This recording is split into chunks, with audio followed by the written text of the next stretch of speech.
Ladies and gentlemen, welcome back to another stream with Swaggle and with a bunch of friends here tonight because I have a very, very special show lined up for you guys here tonight because we have an amazing panel of comic book content YouTubers here tonight. And we're going to have an awesome discussion about some of the biggest topics that, I would like to think that there is in sort of the comic book collecting hobby, at least in terms of what we've seen kind of in the past few months of the calendar year. Of course, we did something like this where we kind of called it the comic book collecting Illuminati, which was, in the spirit of the Illuminati in Marvel, was to get a bunch of different people from kind of the different sectors of the comic collecting hobby and bring them together so that they can sort of address these sort of big topics. And so now we've kind of, gone on. We did one earlier in the year in January. Now we're sort of in April, and there's been kind of enough topics that have sort of happened where it feels like,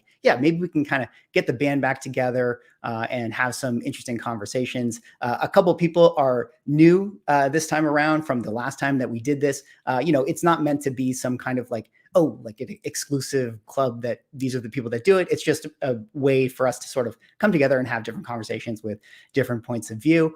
So I'm really, really excited to get into it here tonight. But before we really get into it and I bring on the panel and everything like that, let me say hello to the people in the chat here, just to welcome everyone as we kind of filter in. We got Nicholas. Yo, man, what's going up? Or what's going on? Antidote Digital, woohoo. Good to see you, man. John, Big Daddy Ross. Hello, John. What's going on with you? You're next here. Let's go, ladies. Yes, we are ready to go. Newbie Comics in the house. Let's go. We got Boston Milkshakes. Hey, Newbie. Saying hi to Newbie. Okay. Oh, not saying hi to me. Okay. I see. Saying hi to him. You're next. If Newbie reads my mind, Chris will tell him a story. That one went over me. I don't get the inside joke there, but maybe when I bring on the guys, they can explain that one to me. Boston with the happy Thursday. Sean, howdy everyone. What's going on, man? Comic Toby, make your next video about how you just bought a collection for $12,000, the Toby collection. I don't get it. Did I buy a collection? I don't get it. Sean Ryan, it's Friday here in Australia. Captain Crunch, hey now. Automatic, what's going on? Half, let's do it. Hey, Cameron, what's good? What's going on, man? Good to see you. Comics Tattoos, even and all. We got Zach in the house here. What's going on, Zach? Thanks for stopping by. We got No Coast Comics. Good to see you, No Coast. No Coast, another comic book content creator. Go check him out as well as the other people here on the panel today. We got Ralph here with the hey. Good to see you, man. And we got Jack St. Clair. Thanks for bringing the S-Men together, Swag. Yeah, absolutely. It's actually going to be my pleasure here tonight because I have that, front row seat into, what is going to be a great conversation because I'm going to be kind of facilitating it. And really, this is just my way of, picking all these guys' brains and getting good comic book collecting advice and, from them because I love all these guys. I think all the content that they create is all stuff that I personally enjoy watching and enjoy consuming. I think that they have really, really good insights into the hobby. So I learn a lot from them every single time I watch their video. And in the spirit of those gentlemen, if you could, check out in the description, I put links to all of their channels in case you don't know our guests here tonight. I definitely recommend that you go check them out. You go sub them up. I think if you hang out with us tonight and listen to them talk, and you hadn't discovered their channels before, you're definitely going to be blown away by the perspectives that they bring to everything. So definitely go give them a sub and please like this live stream so that, it's like you can like it for me, but let's really like it for them because they're taking time out of their day to come on to my channel to, have this conversation. So I really, really appreciate them doing so. All right, let's just say a hi to a couple more people here. We got Brennan here. What's going on, man? We got Just Cruz. What's good, Swag and Newbie? Guardsy in the house, man. Good evening, man. Good to see you. We got X11 Bravo Comics. We got Joffrey here. We got Jack St. Clair. I think I already said hi to Jack, but hey, good to see all you guys. All right. Well, I think I've kind of rambled on for a little bit. And, I can talk and talk and talk, but that would be a waste of time because we have a lot of topics to talk about here today. So without further ado, let me bring on our esteemed guests. And in the spirit of the Illuminati, now that we have a little bit of Doctor Strange in the Multiverse of Madness, I feel like I can now make cool video meme intros. And in case you didn't see this one, I was posting it on Instagram, but I'm going to play it again. But I really look forward to being on the other side of Multiverse of Madness, because when we get the Illuminati, I'm going to be able to make all these amazing Illuminati intros. But without further ado, let me bring on our special guests.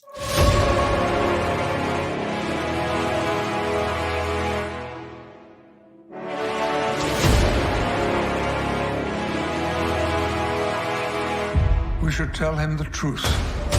Because I believe that given a chance, we can accomplish anything in comic book collecting.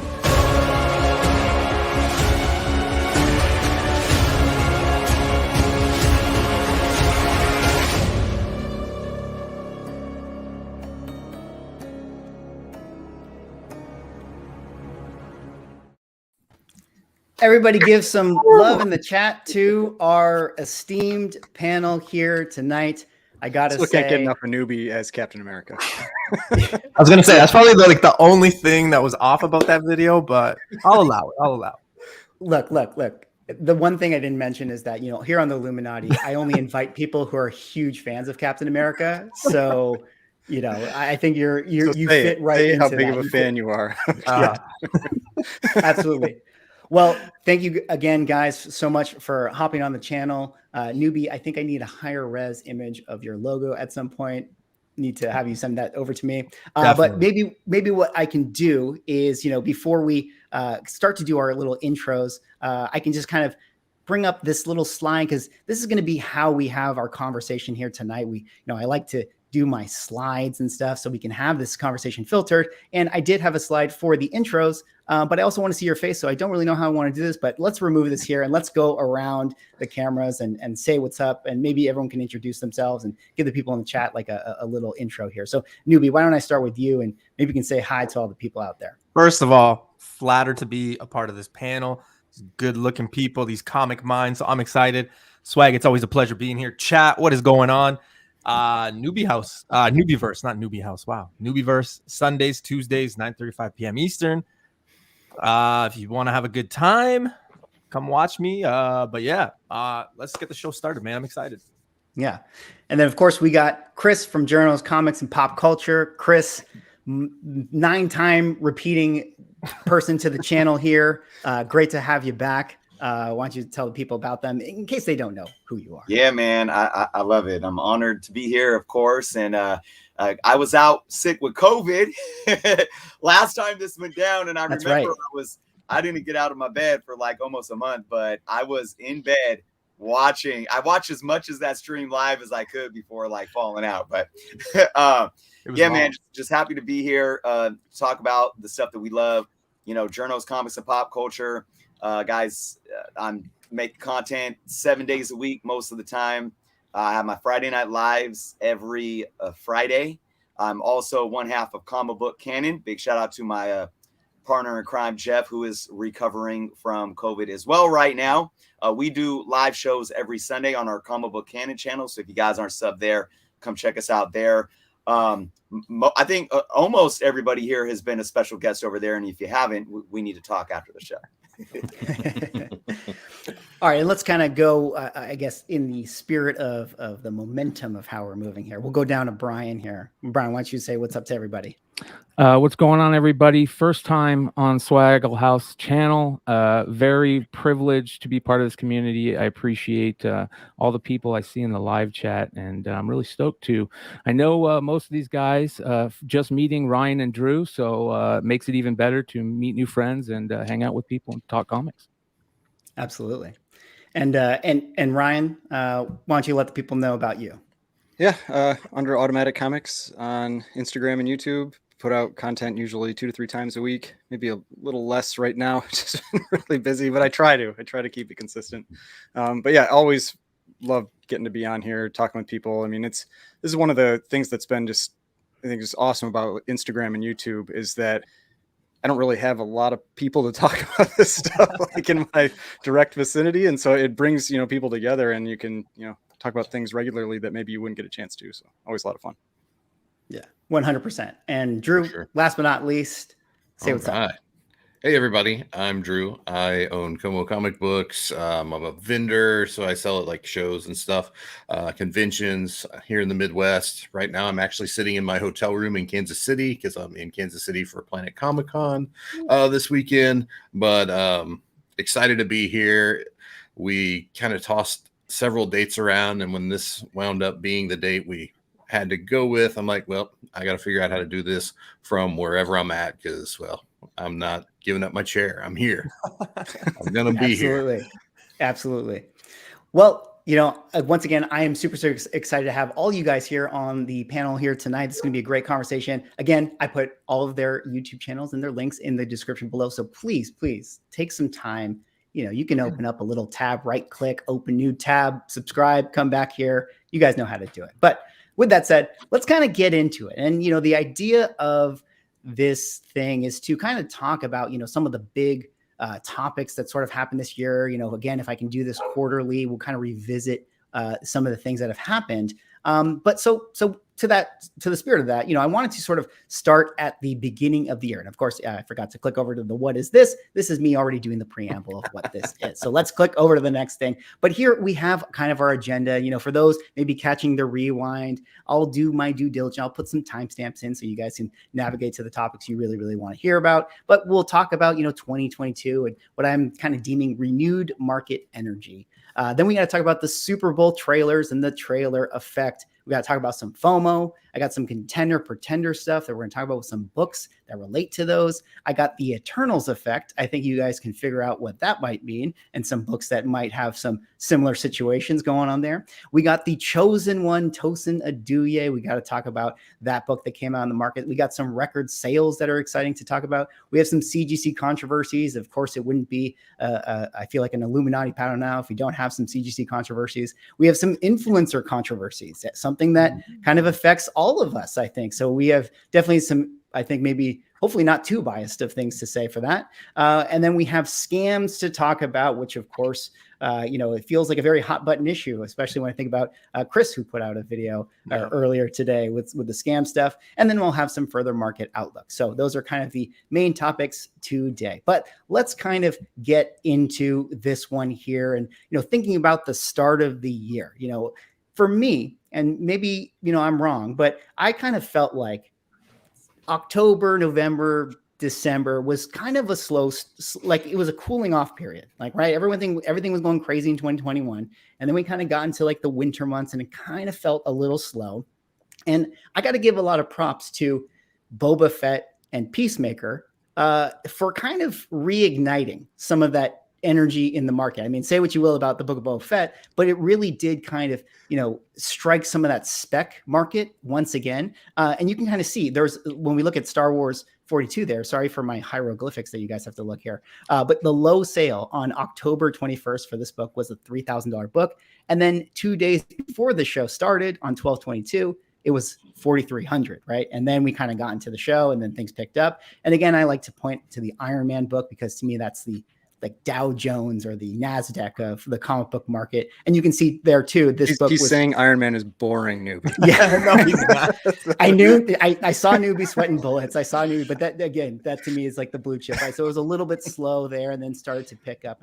And kind of to talk about this, I think I want to start with Ryan here. Because Ryan, I feel like you're always watching those auctions. You always got your finger on the pulse of Heritage and Comic Connect and all those things. Is yeah, what no, you're definitely true? right. Right? Because if you watch my channel, I watch the Heritage Weekly Auction every week. I haven't missed one in like, I don't know, 3 years, something like that. Wow. And so I tend to have, and for the last year, I've actually been keeping track of all the sales that I watch. And so I can kind of get a feeling for how things are moving, like new highs, if books are on average beating my estimates, all that kind of thing. And we definitely saw a fall off at the end of last year. But then at the start of the new year, it really did pick up again. Now it's leveled off and started tapering down again a little bit, which I think normally kind of happens leading into the summer. At least that's been my experience, is you get kind of like it's you tend to have more sales or stronger sales, it seems, in the colder months, with comics, when people are inside, that kind of thing. And then once they can go out and do other things, you tend to see a little bit of a tapering in sales. And I think that's what we're starting to see right now. But one thing I've noticed that has now gotten very consistent is new highs. One of the things I always track is the percentage of new highs in each one of these heritage auctions. And it's really leveled off around 30%. Like 30% of the books that I watch are hitting a new high in that grade per sale. And that's compared to last year when we were at like peak craziness was around 55 to 60%, which is just insane when you think about it. Like 60% of books breaking records every single time they sell. But now it's really leveled off around this 30%. It seems like that's the thing is I wasn't recording this prior to the craziness in the market, so I didn't really know where it would taper to again, but this seems like it's probably about it. Now, like I said, I have been seeing some cooling in prices, like sales going a little lower than I expect on average, where it's about 40% of books are selling for the price above the price that I estimate and 60 below. But it does seem to have leveled off some. And the big thing I've noticed though is that money seems to have moved largely into keys. It's like, that's where people are focusing. They're focusing on keys, and you're getting a little more specific on which books. So like around Star Wars, whereas like last year it's like everything, but now it's like Star Wars coming out, that's spiking. Or you have the Doctor Strange and Multiverse of Madness. You have those Doctor Strange books spiking. It's much more targeted now. Right. Let me pick that point up with Bryan. And Bryan, you're always doing live streams and you've been covering the CBSI Hot 10s for, I mean, how long now? Like a few years almost. Yeah. And so I'm sure you've seen ups and downs and things like that. But what is your feeling on where we were, I guess, in 2021, and then maybe at the end of the year, and then kind of what maybe Peacemaker and Boba Fett started to do? I'll be honest, the Peacemaker stuff was really crazy to me. To see those old school Peacemaker books spike just for raw sales, not even graded sales. That was also very surprising to me, is to see a lot of the raw sales that were happening with books. For the longest time, it was graded as king, but some of these books, people just want them so bad that they're jumping into anything they can get their hands on. But Ryan was talking earlier about how he hadn't been reporting on it till after everything blew up. It kind of feels like it did back in the day when speculation kind of first started. I never thought we would get back to a place where TV shows and movies moved the needle as much as they did back during Avengers and the first Avengers movie, because that was crazy. We were seeing D characters spike to crazy levels, but surprisingly, very surprisingly, we're kind of starting to see that again. Right. Yeah, it feels like more focus now and stuff, where it's like everything was going off, and now it's like, okay, what is in front of us, right? Well, and then that's kind of what's spiking up. So here's a question, just to throw out there. Do you think it's because we had such an influx of new collectors that didn't understand keys? They didn't understand what was in origins stories. Well, I think that happened last year, where it was like they were just like, buy everything. Like I had people reaching out to me that used to be card buyers, and they were just like, just sell me books. Yep. Right. Yep. So I was like, all right, I'll sell you some books. And it was very broad. Chris, I see you. Lack of knowledge. Sorry. Chris, I see you nodding your head. I want to get you in here. What is that? Is that you were agreeing with that one right there? Like a lot of new collectors kind of coming in and just, hey, if it is the first appearance of, Hawkeye's grandma's, piano teacher, whatever. Well, that's a big book. or Simple Simon. But there's, I think a lot of great points just brought up. But I think there's two things to really gauge. One, what we can actually correlate, and two, outside influences as well. And I think you have to really look at both of them. I think when it comes to new collectors, I don't know if you could just say new collectors. I think, yes, new collectors, but paired with a new way of being able to obtain information, right? So I think when the world kind of slowed down and we got to these peaks in 2021, you did have a lot of new collectors, but you had a lot of new money coming in, and a lot of board collectors finding out, oh, look, I can watch YouTube. Oh, look, I can download this app, you know, this key collector app, and get pinged with any notification of something popping off. And I do think that was so very new just in general. And a lot of people were extremely reactionary to everything and anything. I think now that this new way of obtaining information isn't so new anymore, we're getting used to the idea where, you know, we understand where to find information. You know, we're understanding how to use apps like Key Collector or Go Collector, Cover Price, and so forth. And maybe, you know, we're listening to content creators on YouTube with a more of a due diligence in what we're taking in, and being more, you know, patient or thoughtful with our decision making. So there's definitely a lot there. I think a lot of this, of what the market trends doing as well, has to do with the fact that so many people are going back to work. You know, they're getting out of their couches and chairs and beds in their home from being shut down from COVID, going back and doing, you know, their daily routine, and money is still in it. And I think it is very much so focused. And what better of a focus, or what better of a, you know, of a crutch to keep people focused than a TV show or a movie. So that's why you see even more of this kind of heightened, you know, reactionary buying when we get a trailer, when we get a show announced, when we get a casting announced, and so forth. Right. And actually, that's a good point. And you know, kind of speaking of trailers, kind of moving things along, I do want to hear from Como and Newbie. But Newbie, maybe I can pick up with you on this. It's like, you know, so we have the start of the year. We kind of have, you know, renewed market energy. And then to me, I felt like once we got past Boba Fett and we got past Peacemaker, we started to get those Marvel trailers, right? We started to get that we got those Super Bowl trailers. Specifically, I'm thinking about Moon Knight and Doctor Strange. And to me, that was when, you know, just the spec market kind of woke up again. You know, it just, the things were going bananas once again. And we have, you know, what I like to deem the trailer effect. Now, not every trailer has the trailer effect, and maybe there's two on there we can sort of talk about later. But, you know, Newbie, I want to ask you, like, why? Like, why does this happen? Every single time something happens, we get this trailer, we see Jane Foster, and everyone goes nuts. It's crazy because we know this stuff is coming, right? Like, I always talk about like Ironheart. I know people are like, oh, of course you talk about Ironheart, but it's like, we knew the show was announced a year ago, and then everybody gets crazy, and then it cools off.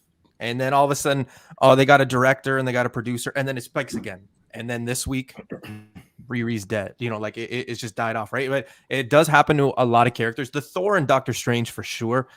I think those ones really spiked though, way more than say Moon Knight and Miss Marvel stuff, just simply because we've seen them before.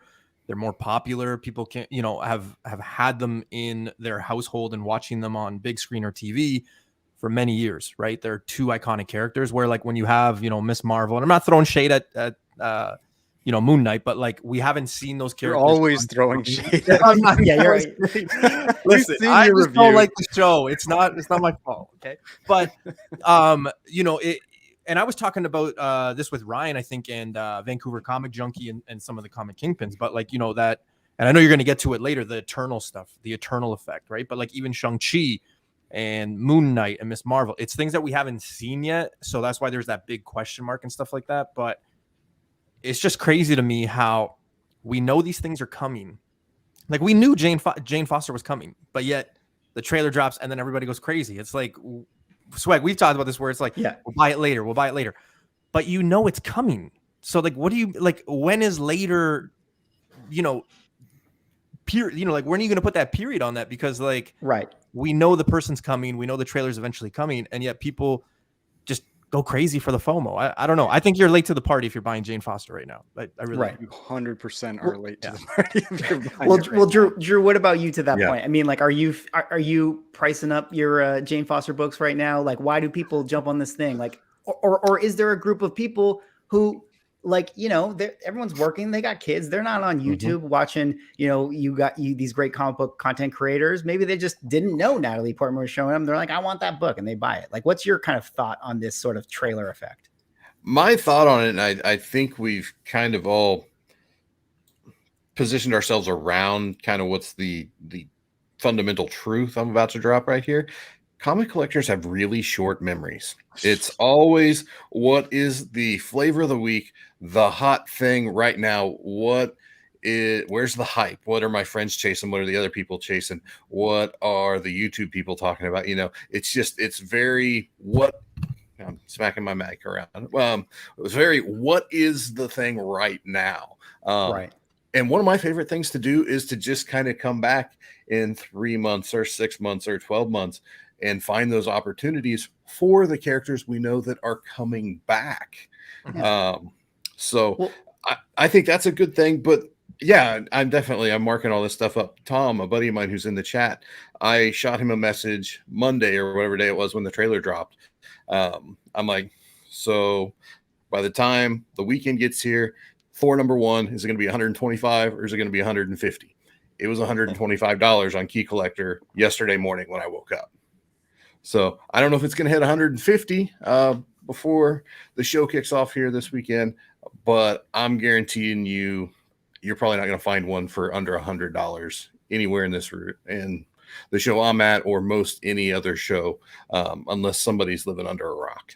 You know what's crazy though is and it's like you said, Drew, like me on my end, like, in my show, I always talk about the John Cena effect. Like, you can't see me. If it's not in our face, we don't remember. But it's like this happens with every show, every trailer, every movie. I mean, but every buck does for this. A decade. It's like it doesn't change. Yeah, And I know I've seen like Swag's videos about it, and he's like, why does this keep happening? And it's like it does. It does. And I think where the pivot happens is you get the trailer. So we all knew Moon Knight was going to be a big deal. I mean, nobody would stop talking, and no one stopped talking about it for years. So Werewolf by Night 32 blew up and continued to blow up for 3-4 years, however long it was. But when you get the trailer, that's the first verification you get for some of the other rumors you're hearing floating around. So that's when I feel like a lot of the B tier books, so like the supporting characters, the enemies, that's when you get your first hint of the secondary tier of spec beyond just the obvious, this guy's name's on the poster, he's going to be the obvious book to go buy right now. So I feel like that's kind of really what the trailers can give us more than anything. Right. And Jerno and Bryan, I got, some hot books here in front of us. These were all books that, due to trailers, had their various spikes throughout, this last calendar year. Like, I know you guys have done, cover prices and things like that. So I'm sure you guys have talked about these books before, but any of these books stand out to you in particular? Anything, here that you felt like, maybe was worth the FOMO buy? Was anything not worth the FOMO buy? What do you guys think? I think Inquisitor 100%, especially before the trailer, right? I know the trailer kind of made me think a little bit twice on that because of how bad it looked. But the Inquisitor character is a beloved character for not an A character, you know what I mean? America Chavez is another one that, I mean, it's just so expensive right now. I don't know if it's worth specking on it that much. I think that book's going to drop immensely after Doctor Strange. I think here my biggest problem with everything that's with all these books jumping and immediately dropping prices is that also tells me that the content that these movie companies are putting out and these TV companies and Disney are putting out, it's not that good. It really isn't, because if they didn't drop so hard immediately after, we'd know that content was good. I mean, you look at Guardians of the Galaxy. Guardians of the Galaxy books still, hold their value pretty good on some of those early books because the movie was so good. If Moon Knight was really, really good, I would say the Moon Knight books in a heartbeat. I felt like they really have messed that up. So, I think here's another real quick thing. I'll say this: the back when Iron Man came out, when was that? 2006, 2007. I really think that we need to name an age in comics after that period, call it the speculation age, because if it wasn't for that movie, we would not be where we're at with comics. The whole comic collecting thing has just flipped on its end because of that age. And I don't know if that's a good thing, right? Is that a good thing that we're going to continue to put value only on stuff that we see on the screen when there's really good characters that are created, or that these characters were great before then? They should be valuable no matter what because of what they are in the comics. Right. So, but I don't really see it as there only being value in the characters that are on screen. Cause like, I buy and sell key issues all the time for characters that aren't necessarily out there. And it's just, they aren't seeing the huge spike and drop, but they've still had increases in value in price, and they hold a lot more value than they did 10 years ago. You know, I mean, yeah, they're not seeing the 300% or 400% we saw with like Kang, you know, like on Avengers 8, you know, that kind of thing. But you are seeing a lot of increased demand across the board. And I think that's a positive, because like I've had some other people that have reached out to me that have asked for advice on long-term investing for comics. You know, like I had one person reach out and they were like, I have $100,000 I want to spend on comics. And they wanted some ideas on, like, they like first appearances that are on covers. And so they just started, and they're like, I'm just going to put these away for 10 years, you know? And so that's not somebody who's just like flipping. That's new money that's in here that understands the value in a lot of these collectibles and isn't necessarily just there for, like, you know, the quick flip. Do you think that they really understand the value though? These new guys, these new people that are just saying, hey, here's some money, go find me something. But I wasn't finding it for him. He was finding it himself. He had bought one book from me, and then we just started talking on Instagram, you know, and he was just, and I'm pretty open with talking with people. And if they ask me questions, I'll answer them. And he was asking, you know, about what types of books maybe he should be, because he was into comics a while ago, but he wanted kind of some confirmation of what he should be maybe looking at as like key type books. And, you know, he clearly, like, you can tell, like, he sent me videos of him with the books. Like, he enjoys them. He likes them, you know, and I don't think it's just like it's an alternative. It really is. I think a lot of these, there are a lot of people getting in this as alternative investments to whatever else, you know, keeping it in cash because inflation is going up, or stocks or whatever. You know, they're thinking of other options. I want to jump in here and get back to what Bryan said. Bryan, respectfully, I'm gonna disagree with you a little bit here on what you were saying about the value, you know, in terms of the ebb and flow and these drops next to the quality of the product.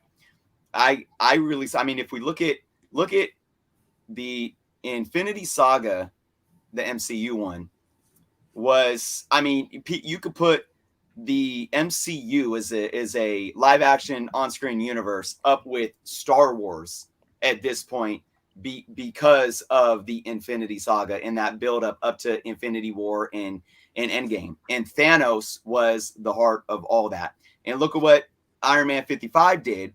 It's on an upward tick again, but I think the drops are more to what kind of all you were saying a little earlier about just that one track mind, you know, of how we just jump on things because it's the flavor of the month. I don't think quite honestly, more often than not, I don't think it has anything to do with the quality of a product of the shows or the TV show as it is to, we are jumping on to the next thing so quickly. Now, I'm not to say that, you know, I think obviously Eternals being received negatively from a lot of people definitely influenced the value of that book. So it's there, but with Moon Knight right now, I know, Newbie, you know, you're like, all right, it's like this for me. I'm thoroughly enjoying it. There are a ton of people out there right now, and I am diehard into the forums and everyone that's talking about this stuff. And there are more people that are jumping on Moon Knight right now because of this show. So I do think that there's a lot more going on. And I think another thing that we need to understand too is, like what Ryan was just saying, is that there's floors always being set. Yep. So even though we're jumping on these for whatever reason, because of a spec value, because of a trailer, or we know the movie's coming out or a casting, floors are being set to where they're not, when they dip down, it's very rare that we see any book dip down. I also want to bring up too, to just kind of argue your point, Brian. I forget the number, what it is. It's the magazine. It's the first appearance of Star-Lord. It was the Marvel premiere. Preview. Yeah, number Number 4. Yep. So I actually did. This was actually last year. I think it was not quite a year ago, maybe last summer, where everything was spiking. That book was actually down, which again, and I love Guardians. I have the poster right over here on my wall. One of my favorite MCU movies. I think that went to show that when all this money was coming in, we were far removed from volume 1 and 2 of Guardians. Volume 3 had been delayed for so long, and we're looking for the new flavor of the month. We had WandaVision, Mephisto. We had Falcon and Winter Soldier, Omega Red. We had our eyes set on all these other things. Eternals was coming out that nobody was really looking at. Oh, Star-Lord, that guy. Yeah. But now that Thor's coming out, we're going to see him again. Now that we have Guardians 3 finally coming out, maybe our, one-track mind is going to get back on these books and kind of drive them back up. So I don't know. I think really, to be honest, to like sum it all up, is the waters are muddy when it comes to comic book collecting. They are really muddy, and it's hard to really look at, I think, one factor or one variable that impacts what these books are doing on the market. Right. Well, shout out to Kid Collector Comics right there, just saying, just wait until we see Mephisto in a trailer. And I'm with you, Kid. I'm with you, Kid, because Mephisto, one of my all-time favorite villains, and I can't wait if we build to him. But let me kind of push this up. Maybe, Jerno, we can kind of pick back up with you here. But with some of these books, I pulled out a few that I think are interesting, and I kind of want to just go around the table here and just kind of ask simply, contender or pretender. Whatever that means to you, you can kind of decide. But I have Thor 1 and 2 here. We don't need to get in the weeds of like which one you'd rather have. Let's just assume you can have both. Jerno, is this book a contender or pretender? What do you think? I always look at these things because, I do the props or flops. We look at the top 10 a week later, and I actually crunch numbers. Well, what are these books doing? They got on the cover price top 10 last week, and then I go back and crunch the current numbers for that following week. And I'll give it props or flops.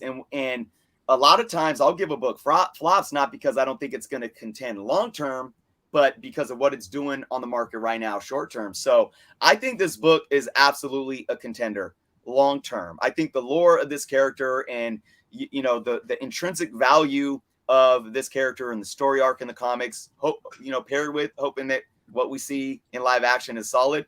I think it's a contender for sure, but is it worth what people are paying for it right now today? I think that's another answer. Yeah. Newbie, what do you think? Sorry, I didn't give you a straight answer. That's okay. Newbie, what do you think? Do you think Jerno is smoking over here? Is he? No. Or is this book contender or pretender? Listen, like we talked about not too long ago, right? Like it's just a cycle that happens. I think if you really want this book, you should just wait. I think one of the biggest things comic collectors like us, I think we have it. Like this panel, I truly believe has it because I speak with you guys, I watch you guys, I listen to you guys. Patience, right? Like if you really want this character, if you're just waking up tomorrow morning and saying, you know what, Jane Foster is my character, this is not the time for you. You need to wait and do the cycle. So when the movie comes out in July, well, guess what? Go and buy it in August. Go buy it in September, right? I do think that it has potential 100%. It's just with me, I always look at, okay, I'm already late to the party because we already knew this character was coming. I didn't buy then. Why would I buy now? If I want it, I'll buy on the dip. And that's usually what I tell people. There's always going to be a dip. So buy it then. Don't buy it right now where everybody's just doing everything Thor, Jane Foster.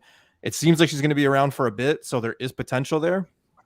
I would get it just at the right time. Time and patience for me. Drew, what about you? You're going, you got your show tomorrow. Are you putting your books up for sale or are you going to wait? What's your thoughts on that? Yeah, it's going to be on the wall for sure. Probably going to fatten that price tag just a little bit. And that's just me being a capitalist because I bought this out of a discount bin. So I have nothing in this book. But but you got to drive profit. I can give somebody a deal on another book. I think but the honestly, person who buys it from you, are they going to be happy with their purchase 5 years from now? It's a very nice copy. I'm sure they'll be pleased. Like, oh yeah, they'll be very happy with it. I highly Honestly, recommend. with the way collecting's trending right now, I mean, everybody wants, and I know this is something I think we've talked about before. They want that poster, that picture, that print. It's artwork to them. So you throw this book in a bag and a board or a slab or whatever, and the cover to Thor 1 is pretty badass. It's better than What If 10. It's a hell of a lot better than Journey into Mystery 84. Though I think that's the book I would go after if I was really wanted to go hard on Jane Foster collecting. But I think this book, I think it's okay. It's not out over its skis. I don't think, particularly if it's going to continue on like it looks like it's going to, where she's potentially going to have her own film, $100 book, $150 book, whatever it winds up being. That's definitely reasonable and plausible at this point, really. Right. Ryan, I know you're not super into moderns, but what do you think about this book? I mean, I honestly, I'm completely on the other side. I think I would not buy this book. I see this book tanking and then disappearing. That's my opinion. But Ryan, what are 9/8? And like, I'm curious because I figured you'd be on top of it. But like, what's a 9/8 in this book going for right now? I don't know. I think 325, 350. 325. Wow. Okay. Yeah. No. I mean, I don't know. I don't see it as a long-term. I haven't. So maybe I've missed something. I haven't heard of them planning on doing some long-term thing with this. My assumption is that we're seeing this character in this movie, kind of like, Captain America holding Mjolnir. It's like, and then that one book where he's holding it spiked for like a minute. That's what I feel like this is. I feel like it's going to be something that's pertinent to the theme of that, or to the storyline of that movie, and then it's never done again. But again, I could be wrong. And then, then if you hear something later after books have come down, then buy it and sell it into the next thing. But I don't see it as a long term. I think you could take like Drew's doing. I think you could take advantage right now, sell it, and then if you really want it, like I said, just wait till a few months down the road, and you'll be able to get it way cheaper anyway. So yeah. What about you, Brian? What are your thoughts on this one? I'm with Ryan on it. I it's funny because the Jane Foster Thor storyline comes up a lot in the shows I do, because I don't get it. I don't get why it was so big. People love that run. I couldn't stand it. I didn't like it one bit. And a big part of it was personal to me. My brother had bone cancer at the time, and I just remember thinking, like, man, I don't want to see somebody, half of this run is fighting cancer and shit. I want my heroes to, kind of take me out of that. But also on top of that, there's very few modern books that I think are good for long haul. I'm sure there was a ton of these printed. It was a big deal. Marvel was really trying to push this. How many prints are there? There's probably like 4 prints, like 3 prints, right? I remember somebody's comment on Instagram. They were like, there were 1 million of these printed, and every single one is on eBay. Oh yeah, exactly. bronze and silver. Oh god, that was funny. So I stay completely out of the Jane Foster stuff. And I agree. I don't think she's going to be very long in the tooth for MCU. We want Thor as Thor. Right. And don't get me wrong, I'm not saying that because she's a female character. I think that's silly to think that, because there are some great female characters out there that we really, really want. I just don't think it's a great character as Thor. Do we want Thor though? Right. Because I remember in the Loki show, everybody wanted Throg. Throg. Yeah. Throg. Well, I got a few more of these sort of trailer books. So let's see if we can kind of spin around the circle, maybe do like a little quicker takes overall, so we can move on to the next subject here. But Chris, let's pick it up with you. What about this book, First Mr. Knight? Do we feel like Mr. Knight is going to be like a thing for Moon Knight for like here on out kind of thing? Like, how do we feel about this book? Contender or Pretender? I'll tell you, man, Oscar Isaac, what he's doing with this character. Newbie knows. I mean, specifically with the Mr. Knight character too, like that the whole Steven, no spoilers. I haven't got to see episode 4 yet. Yeah. I like what he's doing with Steven and Mr. Knight. That's kind of like a silver lining for me, I think, in the show. I think this is something that can have attention on it long term. I don't think it's enough to contend as a high value book, though. I think it's going to be a fun book that, like I said, that the collectors will know about and maybe care about to a certain extent, but not so much to where it's going to drive value. Like a Thor lifting or a Cap lifting Mjolnir or Iron Man gauntlet type of thing. Newbie, what do you think here? Listen, before I say my quick response, and I'll keep it very short, is I just want to say one thing. I love the fact that Moon Knight is on the screens, and if you're a Moon Knight fan, congratulations, you have your character on screen. But on the other side, I also know what I like, and I'm not liking it 4 episodes in. Could it get better? Absolutely. I'm just not liking what I see, and it's not because we don't have like 1,000 character cameos or this or that. It's just I'm not really jiving with it. That's all. Right. Okay. Right. I respect it. I'll watch next week. I'll watch 2 weeks from now, and then if he appears down the road, great. My answer to this is pass. I don't want this book. I don't want it. So right. Yeah. Well, okay. Passing on to Drew then. How do you feel here? My thing with this is I worked at a LCS at the time when this book came out, and I feel like this book, like when it came out, this is the run that started bringing a lot of new fans into Moon Knight.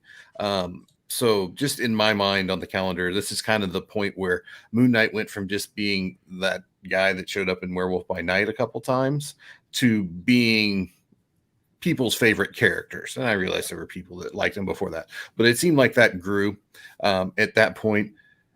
Despite that, there will be those people who this book always is, what made them fall in love with the character. But I think they're going to be vastly outnumbered by the number of people who just think, what volume of Moon Knight is this? I don't think it's going to be a thing. It's a cool book. Warren Ellis did great things for the character. But you're not going to retire on this thing. Yeah. Ryan, I feel like I don't need to ask you, but I'm going to do it anyways here. Well, I mean, I think Moon Knight books right now are their sells. I mean, you sell the book right now, and you will 100% be able to buy it cheaper later. This book or Werewolf by Night 32 or whatever it is, it doesn't matter. You're going to be able to buy it cheaper in a month, 2 months, 3 months, whatever. So that's what I would say. Right. And Bryan, what do you think? I agree. But I will say this iteration of the personalities, the Warren Ellis run is one of the best runs for Moon Knight. And then Jeff Lemire took over immediately after. If you're a comic fan and haven't read this, go get it just to buy to read, because it's probably the best Moon Knight that has been out. And, it's even better than the David Finch run. Moon Knight Forever has just been a great cover, hero. You know what I mean? You could do cool covers with them. Nobody had ever really changed. It's like some of the best art. It really is. Like the first volume of Moon Knight is freaking awesome. So the more modern Greg Smallwood art is really good. I really like Smallwood stuff. The other thing is that the look of a character and costume design is so huge in this world, especially for the big two. You look at somebody like Spider-Gwen. As soon as you saw that costume design, for most people, they fell in love with it. I think the Mr. Knight character, the dapperness, how cool that face mask is, it's so different from anything Moon Knight was before. People really like the design of that character, and that said a lot before they even saw or read the story, and the story was good on top of it. So definitely a pickup. And you can find this in back issue bins, I'm sure, still in different printings, and but definitely not a book. None. I don't think there's a single. There's very few books that are on the market for a TV or a show to buy when the TV or show is out. Yeah. Right. All right. Well, let me kind of pick it up with you here. Maybe we can just do some one words on this one, or some quick ones. But Bryan, what about this one? Moon Knight. Sell. Jerno, what do you think about this one? I'm not here to talk about sell or buy with these, because I'm going to speak from a collector's point. I think this is a long-term contender, hands down. Newbie? I think it's a sell for sure. You could probably get it cheaper, but to Jerno's point, as a collector, I would love to have it. I had it, sold it, but would I like to have it down the road? Absolutely. But right now, it's a sell. I would pitch it as like a not so much a sell as more of like a. Do you think that this is going to be a book that is just forgotten into nothingness? Oh yeah, or is this no? not to like foreverness or anything like that. Like people will remember it and still buy it, but I don't think it'll be at the height that it is right now, right? Obviously, like any book, it'll see dip. So Gotcha. Drew? Collectible is the word I say. You know, if you like it, keep it. Otherwise, get rid of it. Yeah, I like that. I think that's a good way to look at it. It's a key, you know, that is worth owning. But if you're trying to profit on it, now's the time to sell it. Gotcha. And then a couple more here. What about this one, Brian? You feeling like this one's good for the long one? Another one that's printed. There's so many of these. You know, like Chris said, he plays in the collecting end a lot, and I play in the flipping money end a lot. And this thing is there's a ton of them out there. And at this time, New Avengers was the hottest book on the market at this time. It was the book that one of the books that everybody read first. You had Spider-Man and Wolverine in the team for the first time, and the Sentry storyline going on. There's just a ton of them. I don't like it. I'd rather get the special where they're on the cover. It's a better cover for sure. Jerno, what do you think about this one? Like long term, do you think this still be a key that people recognize, or kind of fades away a little bit?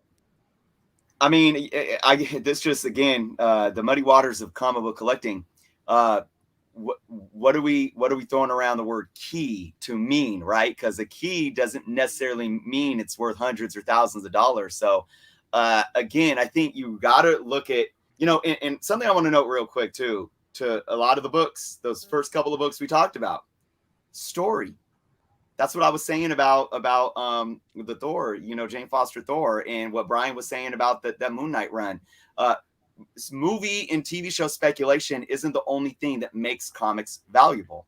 Sure. So I think this is a comic that's gonna have more, you know, it's gonna be ingrained in more collectors' memories, because it's always if it seems that it's no longer an if, but if they show up in the Multiverse of Madness and they do something with the Illuminati, hey, it's going to be there. Is this book ever going to contend in terms of value? That's where, you know, I have to put a stop and say, you know, and again, I mean, it really goes to, you got to look at the variables of it being a modern book. And I just don't see this book being worth hundreds of dollars in the future.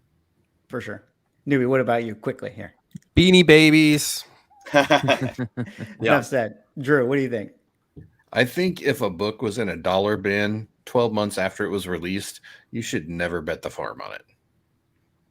Well ash said. to ash, basically. If it's Ryan? hot from the get-go, it's good. Ryan? I think it's something that could have like a 5 to 7 year growth period, you know, like it's something like that. Like if they build this up, you know, once like bring Wolverine into the MCU and you have him with Spider, like if you have that type of stuff happen, like you had with the first full Thanos Infinity Gauntlet storyline, like you can have a long period of time where you see these books be in demand, but after that they're gonna go away. Well, it better not go away, because I need to make memes for this roundtable discussion. All right, last book. Quick. 1 word, Brian. Here we go. What do you think of this one? I love it. It's just too expensive right now. Okay. Too expensive. Chris? You know what? For a long-term modern, and because of that white and black cover, I'm going to say this is going to contend with some other big modern books long-term. Newbie?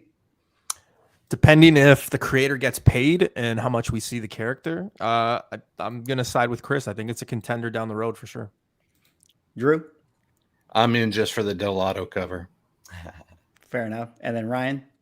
And Mickey, we talked about this one. I mean, this is a character we, I thought that long term is a good, or I'll say mid to long term is a good character. It is too expensive right now, but if we see that book drop, I think this one and the variant are books to pick up. Yeah. The variant, yeah. And talking off that point, one of the things we were talking about was, because of the fact that America Chavez is coming out in Doctor Strange and she's like kind of in a more serious movie, I like collectors gravitating to this book because they're going to watch Doctor Strange and then they're going to be like, hey, America Chavez, she was pretty cool in that movie, man. Yeah. Like, I actually kind of like her, And so that I think is going to really, really help the book. Unlike maybe one of the books that we're going to talk about on this slide right here. And, we talked about the trailers and we did some roundtable talks about those books that were really, really hot. But there were some books related to trailers that kind of didn't get too hot or kind of fell off a little bit, or maybe the feedback from the films weren't so good. And, this is the thing that maybe we can call the Eternals effect. We don't need to get into how people felt about Eternals. Whatever Terrible. the case is some people didn't like it, and the book prices kind of reflect that for whatever reason. But there's 2 books on this slide right here that, I kind of feel like are maybe Morbius is not really going through that full thing, but obviously the reviews of it were not so positive. And I really feel like that's hurt the brand of the character.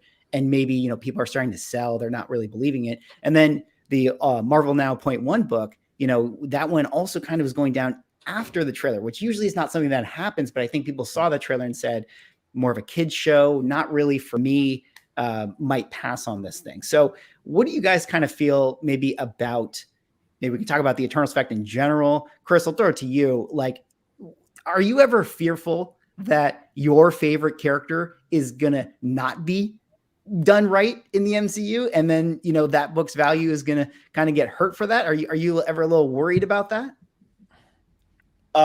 No, because first off, anything that I buy from a personal collection is staying with me for life. Right. And a second thing is I don't sit and wait for an announcement or a trailer to go buy books. So that's why I'd say all the time, I'm like, literally, like, I don't care if you've been collecting for a year or 20 years or 30 years, especially with Marvel. But I say with DC, somebody said in the comics, I feel like DC comics are like penny stocks right now. Dude, seriously, like, if you actually care about what MCU SPEC is going to do to first appearances, it's not that hard you could pull up Marvel Wiki, you could pull up Key Collector and search, any character. Marvel, the MCU is going cosmic. Who could show up? Quasar, go buy his books, right? You can buy his origin for $3. Yep. It's going horror. Oh, well, Dracula is probably going to show up, or, anybody that's hanging out with Blade. It's like, just if you really are in this to make money and you want to get ahead of the curve and sell these when they're hitting peaks, dude, just stop. Turn the TV off. You don't need it. But here's one thing I do want to note on these, though, and it kind of goes to a lot of the other stuff we've been talking about. Even, Bryan, to what we were kind of talking about with what affects the value of these books to drop. And one thing, I think what happened with the Eternals, use this as an example, Eternals #1. First off, I'm not worried about that book. I think that book is going in 20 years is going to be a solid Bronze Age key still. But what I think happened is the movie was delayed. So much was delayed for so long because of COVID. This movie specifically. And we knew that it was finally coming out right when all this money was coming into the hobby. So another thing that I think is affecting these huge drops is that we as buyers consuming these books on the market are not allowing a fair market value to be organic. So here's an example.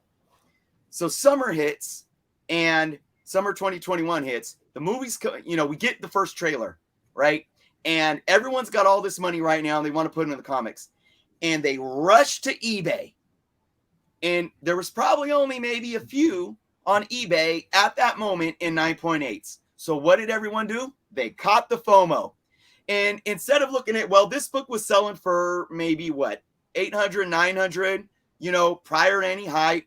But there's only a couple, and all it takes is a few people to be sitting there on their phone bidding it up. And they bid that book up to $2,800. I'm just throwing a random number out there.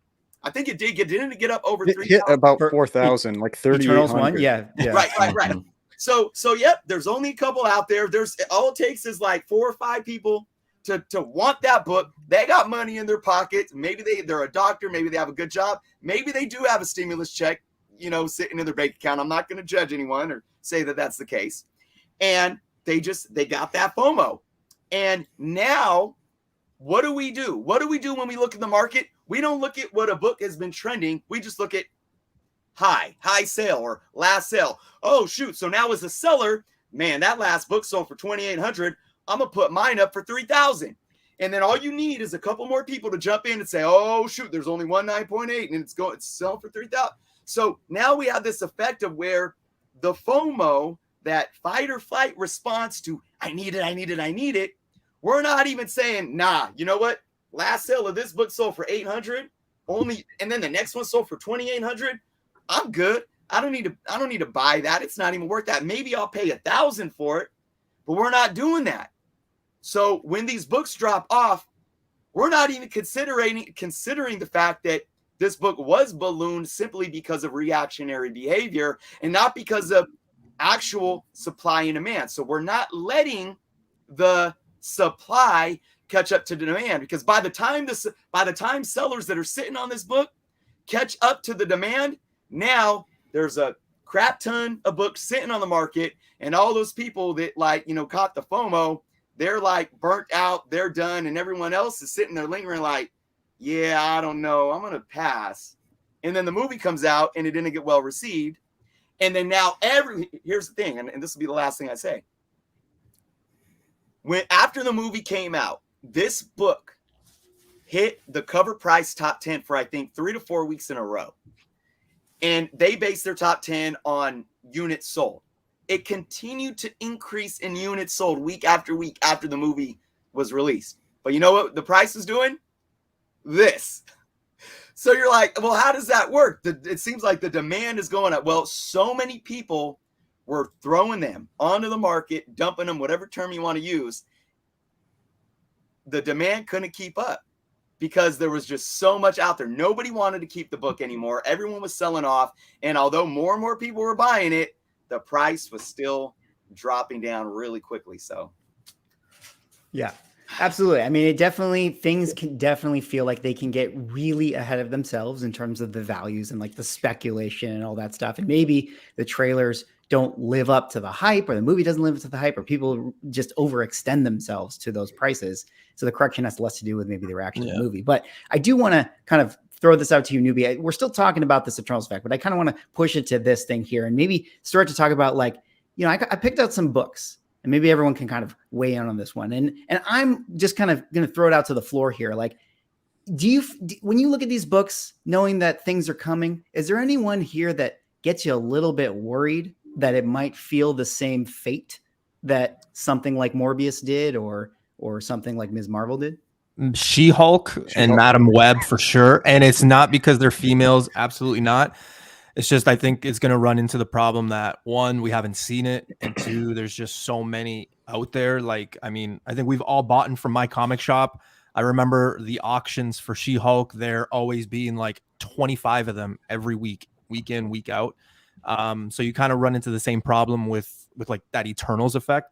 And then that Madam Web, I mean, that I remember when that book was like a $5 book for like the longest time, and you could find like 10 of them on like any hunt you went on. Like, but is it's not so much like, because it could become a $100 book. Like, my thing is like, are you worried? Because Sony, say what you will, they haven't done the greatest job. Amen. And it's like, that could be, by all accounts, a $300 book one day, you know, if it was done in the right way and people became fans. But are you worried that it's in the hands of that company? No, you know what? Because, and just like I was gonna say when Chris was talking about, I would be Eternals. No, because like it's like Marvel though, right? Like, you can't always bat 1,000. Jordan didn't go, 100. Well, right? Like, he didn't win every year. So like, some of them are gonna win, some of them are gonna flop. I expect Sony to at least have one good thing. Now, when that one good thing happens, that's up for debate, right? So I don't know. We'll see.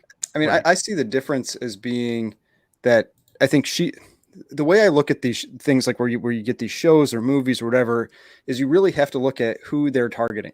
And I mentioned my wife is probably going to cramp, and I think it is. So give me a second. Who that movie is targeting. For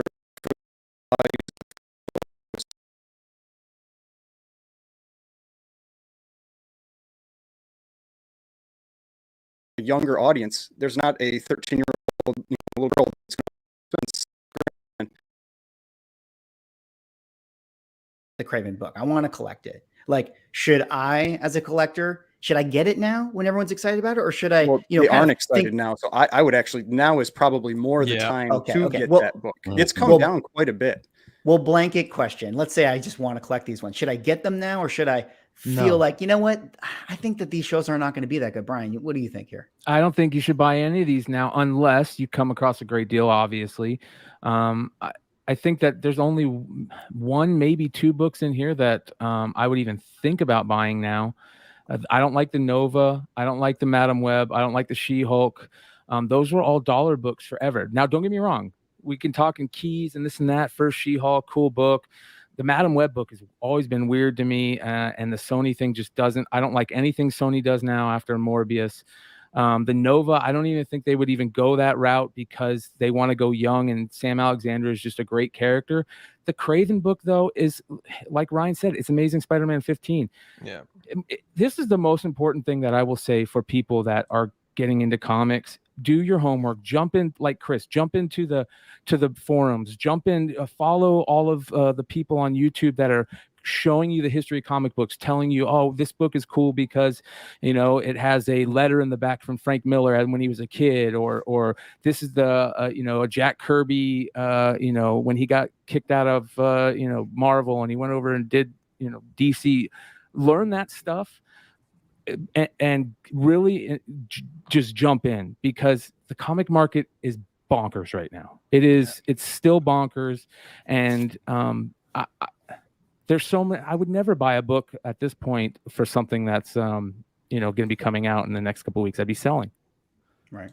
Drew or Chris, wait, you got any thoughts on these ones? You know, it's not even so much as like how are you going to spec and make the money? It's just like, if you're someone who's like thinking about buying and you know that some of these books might correct after the show, should I wait? I think I'll take this one first. I think you can't go wrong with the first 50 issues of Amazing Spider-Man.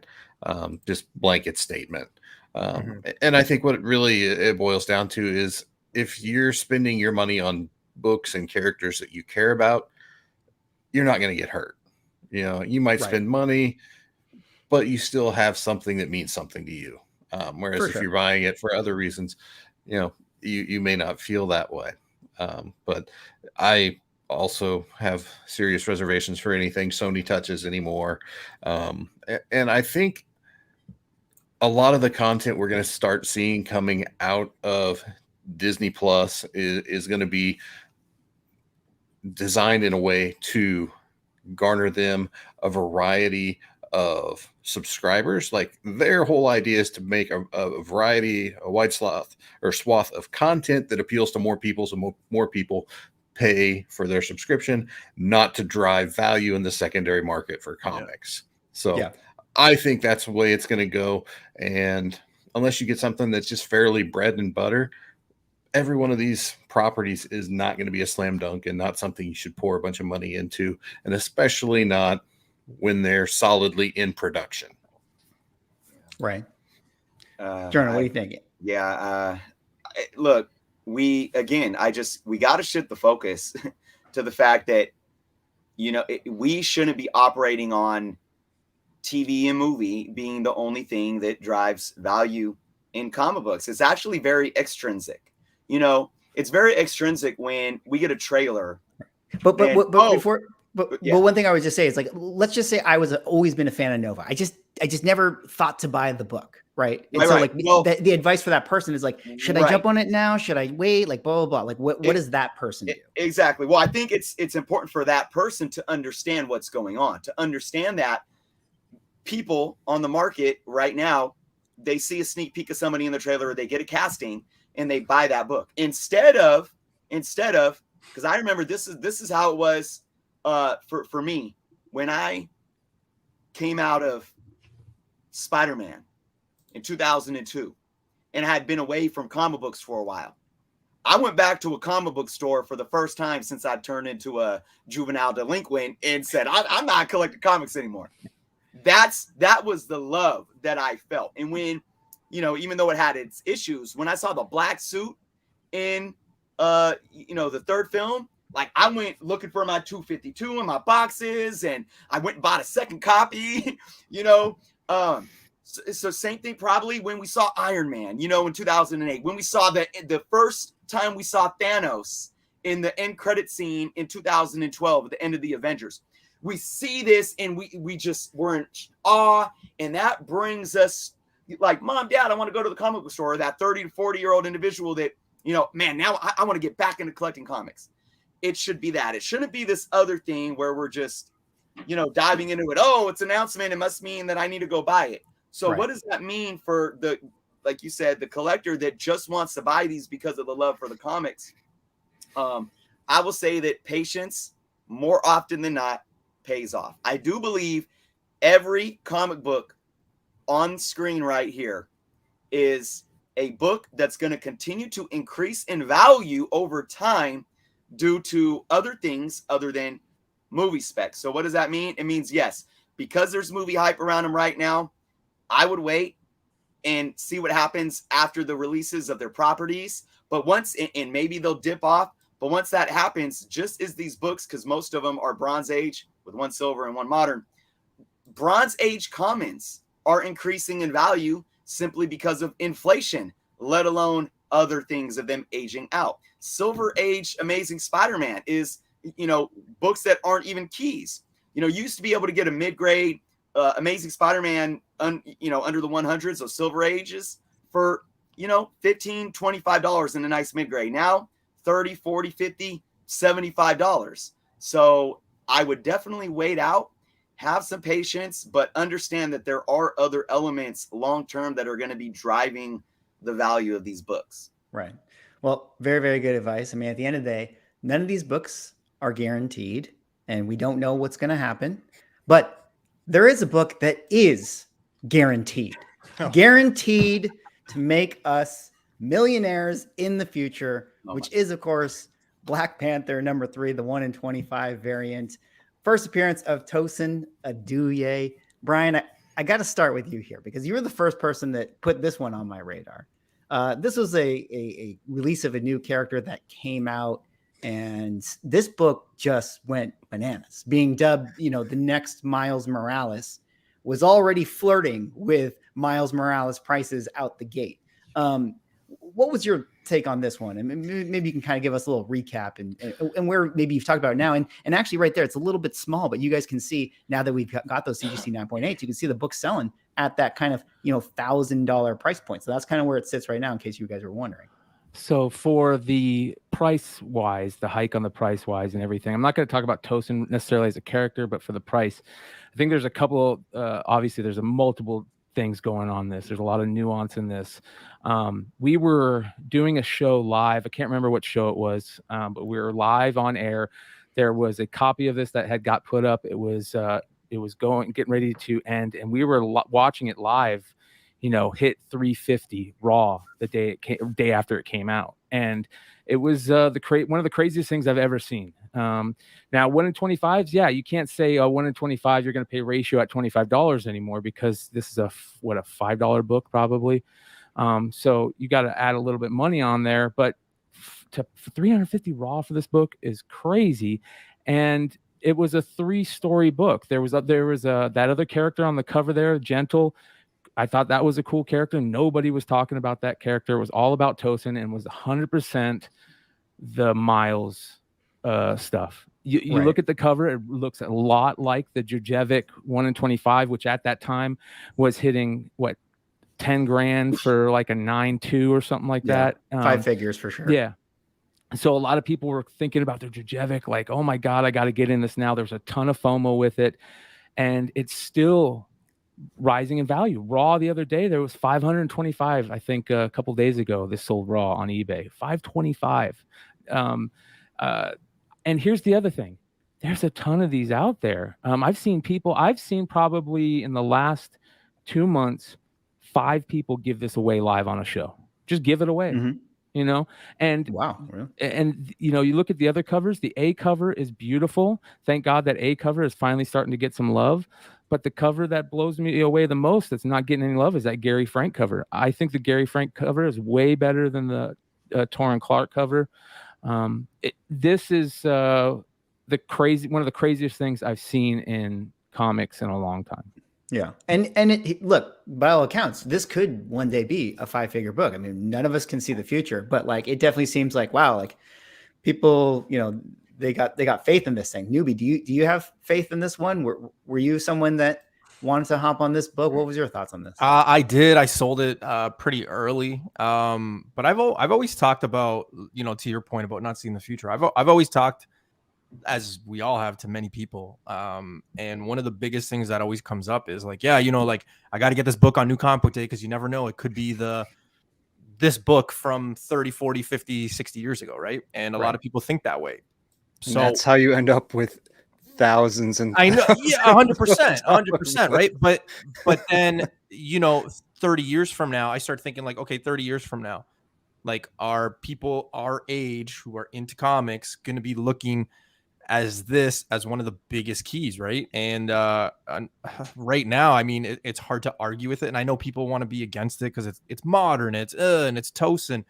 I don't know. I think my biggest thing with this one was the fact that Bleeding Cool made that article. It kind of just seemed like it was more of an inside trading thing to me, and that's what I didn't like. Like, if it happened naturally, 100%. Like, if you were to open this book up and read the story and thought, oh man, this TOSIN guy, he could make a run, or he's like Miles. That's natural. But when you do something like that at that big of a name like Bleeding Cool to do that, I think that kind of pushed it more. And that's kind of my issue with the book, but I don't know, who's to say it's not worthy of $1,800. I mean, easily, if we go back and look at the last, 2 years on New Comic Book Day books that have come out, this is probably the biggest one. If you think about it, like dollar value, it's probably the biggest one, if not the biggest one. So you got to show it some love, and you got to put it on that pedestal. Do you guys remember when Saga came out and everybody was buying Image Ones? They would just, I mean, in my shop, my local comic shop, people would just be like, just put every Image #1 in my box. And no matter what, it was the Saga effect. Much money. And they wasted a ton of money. But you never know. Something could turn out to be like Saga. Something could turn out to be like, Turok One. Six Gun. Yeah, whatever. Yeah, absolutely. And I think it's cool. I mean, I think it's cool if like we have an epic book that comes out of the year 2021. I think that'll be awesome 10 years from now when we look back. But Chris, let me pick up with you, on this one. And, I kind of have a bunch of sort of modern books. I got the Punchline one in there because it just sort of reminded me of it. But some of these books this year is like, we have the SPEC that's MCU related, but then we kind of have this like other SPEC FOMO stuff. I guess the Timeless is sort of MCU related, but these books kind of go crazy, every New Comic Book Day, similar to the Black Panther 3. Do you think that that's good for the hobby? Or is it kind of bad for the hobby that, everyone's going nuts with certain books that come out week to week?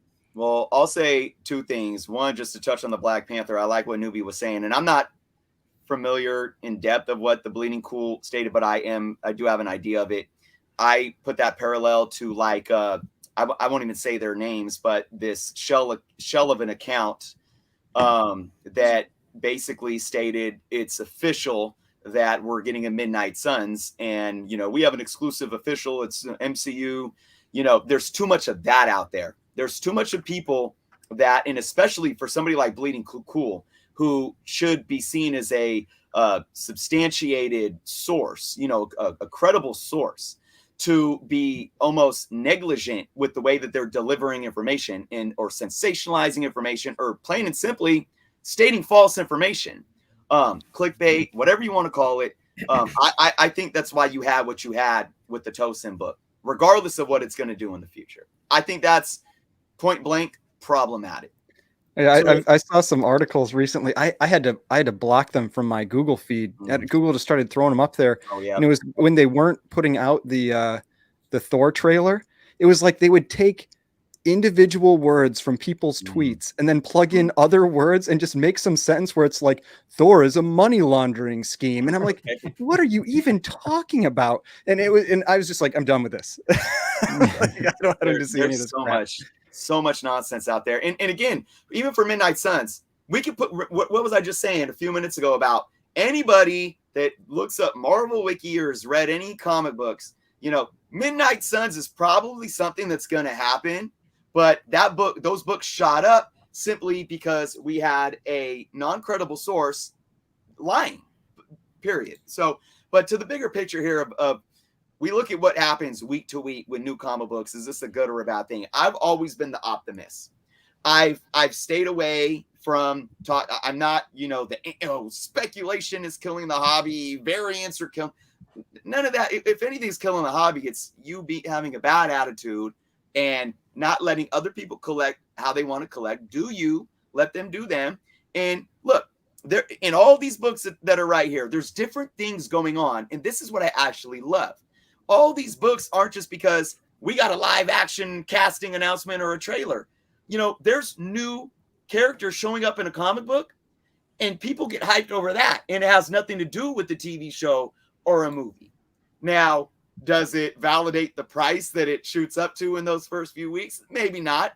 But look, I think there are a lot of people out there that do catch a little bit of FOMO. They don't want to miss out on something. This is a new character. This is my favorite character, or favorite title. I need to get my hands on it. I'm willing to pay $20 the day after it comes out. I'm willing to pay $25, even if maybe in a few months from now it's back to be worth $5. And they're not mad about that. As long as collectors are taking that approach and understand that, and they're not getting burnt out by it because they don't have love for the character, they don't have love for the story or for the risks that they're taking, that's the only time I feel where it's bad for the hobby or can be problematic. And I've talked about my concerns with FOMO because it becomes this fight or flight, endorphin seeking approach of I need it, which goes beyond comic books. And it goes to this real cultural sickness that I think that we have, not just in America or the US, but it's really worldwide. So we have to be very careful on a psychological level. But at the end of the day, if we're getting hyped over new books, it's bringing in money to the publishers. It's bringing in money to the LCSs. It's bringing in money to people that want to flip books and maybe take that money that they make and go invest in the secondary market on some Bronze Age or some blue chip keys, because that puts more money into that avenue of the hobby. So at the end of the day, as long as we're regulated, all of this is really good for every aspect of the hobby. And I think it needs to be self-regulation too, just as much as anything on the outside. It's so important for the comic book industry not to forget the past and what happened in the 90s, and because it can very easily happen. And I agree with Chris that any sales for new books are good sales, in my opinion. Comic sales are good no matter what. Is it justified? I don't know for that price, but hey, sell your comics, especially if you're making money off of them and they're paying a bill or they're having you get to another level of getting a grail. It's even better. Right. Yeah. I mean, it doesn't matter to me what someone else wants to buy or sell. I mean, I know I'm not going to buy that first TOSIN. I will spend $1,800 or $1,500 happily on something else, but it doesn't hurt me if someone else wants to do that. I mean, yeah, I think there's way too much out there where people like it's, I think it often gets talked about where you've got like the gatekeepers, people that think you have to collect this way or you're doing it wrong. And they get very angry about it. Right. And, and it's just like, just let people do what they want with their money. It's like, it's their money. They can spend it however they want. You don't need to tell them what they have to do.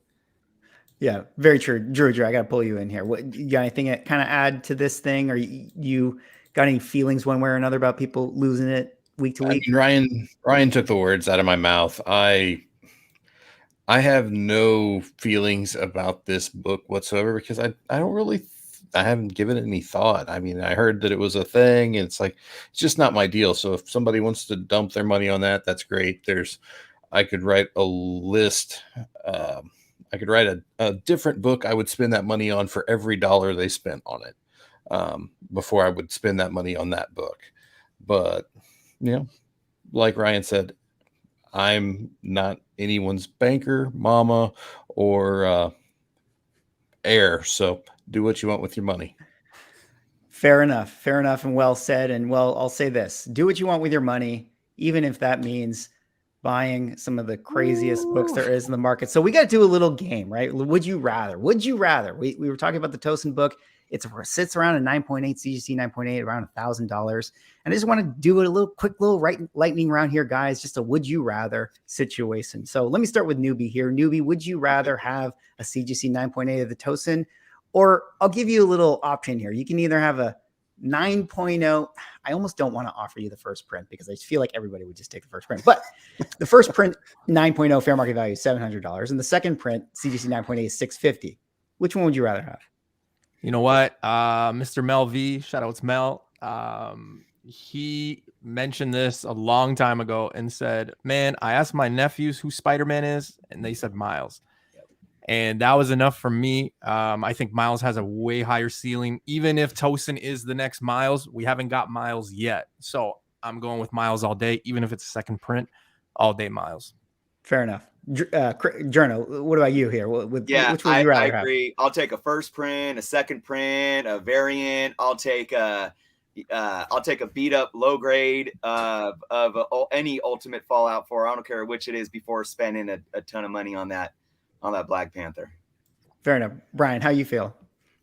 You know, I really like the second print. I'll take the second print 9.8. I think that people are going to start realizing that second print is probably one of the, other than the 1 in 25, one of the lower copied available. And you see his whole face on the cover. I think that's very important. And so, yeah, I want that second print 9.8. Ryan, what do you think with this one? I think we're all on the kind of the same page, especially with that second print during peak prices. It got up over $1,000. You know, it's down quite a bit from there, so it's not a bad book to pick up anyway, regardless right now. Yeah, and Drew, how do you feel on this one? Yeah, I'm with everybody else. I remember the first $20 video I did. I think this book was $20 raw, high grade. So that's how much it's just blown up in a couple of years. But I think the second print is the best cover with his full face. It's just a great book. Gotcha. All right. Well, a sweep. You get that Halloween one, you know, the orange one. Yeah. Yeah.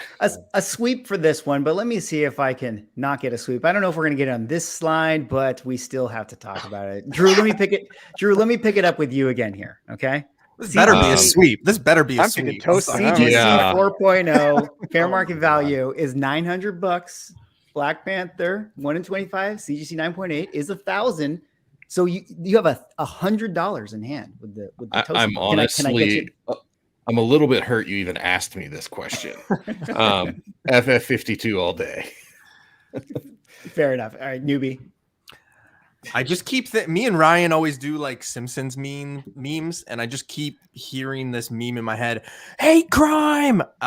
This is FF52 all day. I don't even care if I get the $100. That's just a classic book, and you know, with the situation that happened, obviously with Chadwick, I think it's just going to be an iconic book. So yeah, I'd go Fantastic Four 52 all day. Right, Chris. What do you think for this comparison here? I'll tell you what, this is what I'm going to do. I got $900 in my pocket. That's what that's going for, the 4.0. Yeah, fair market value. Okay, I'm going to assume, let's just say I could get a 2.0, the Fantastic Four 52 for 400. I'm taking a 2.0. Even if I could get, this is what I'm going to do. If I could get the TOSIN for $400, and what are we talking, 9.8? Well, yeah, 9.8 is $1,000, but somebody's hitting me up with a deal. They're like, you could get a 9.8 of this TOSIN for $400, and I got $900 in my pocket. I'm buying me a 2.0 FF52 for $400, and I'm taking my remaining $500 and paying my bills. Hey, this is an eBay OBO. This is A or B. We don't get to negotiate here. Come on, Bryan, set these guys straight. Tell me you're picking the next Black Panther, not the current Black Panther. You totally hit it. Like, I'm going to play devil's advocate just because we got to. Okay, all right. So what if that book, everybody's saying, hey, you know, they're having problems with casting, and you know, we're all talking about what are they going to do after T'Challa. The whole plan was to create this character. What if everybody was saying it was right, and the next thing we know, they're moving forward on TOSIN as the next Black Panther? Wow.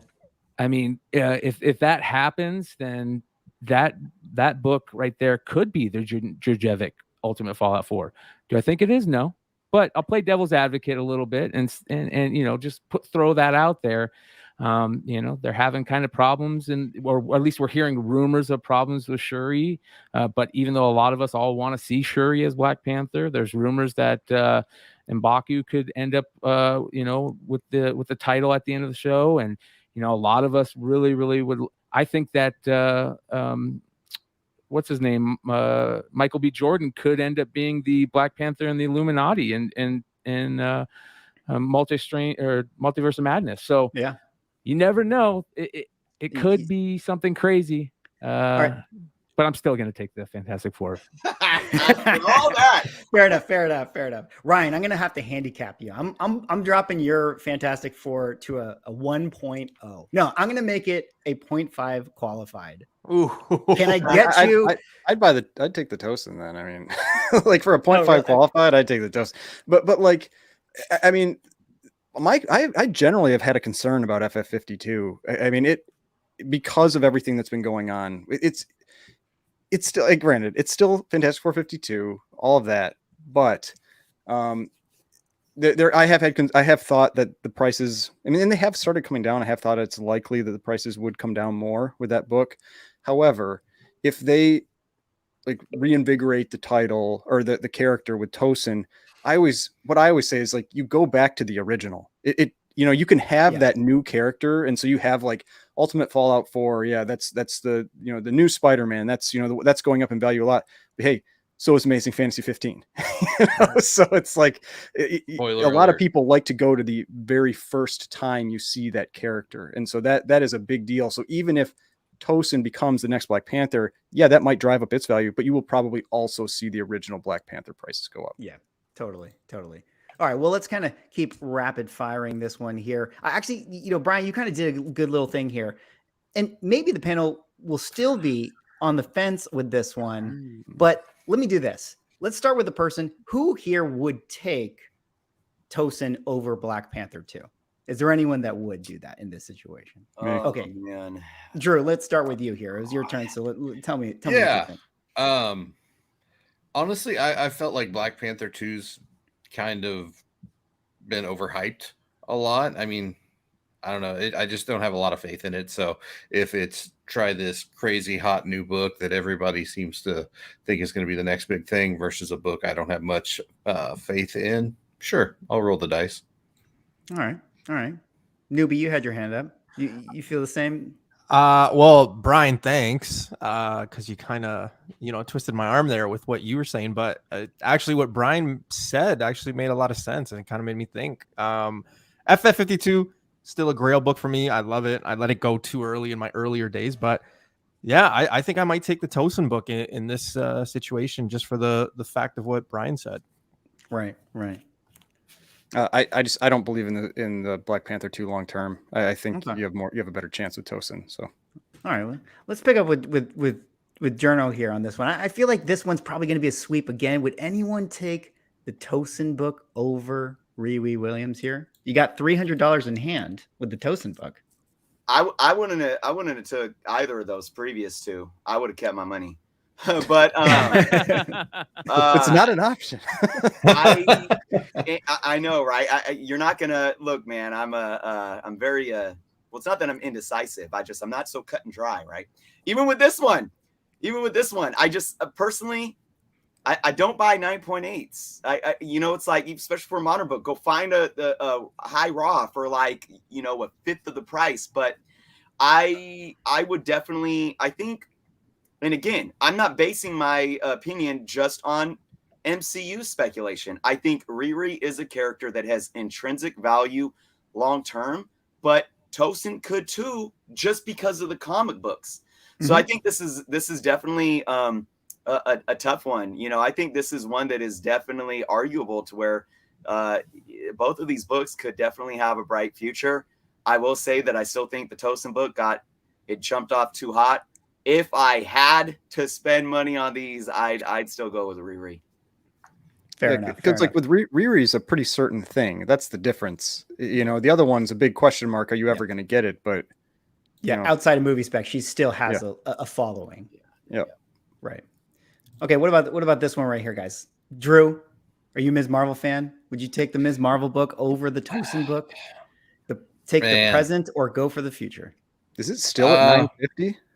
Yeah, that's might- kind of what I'm looking at too.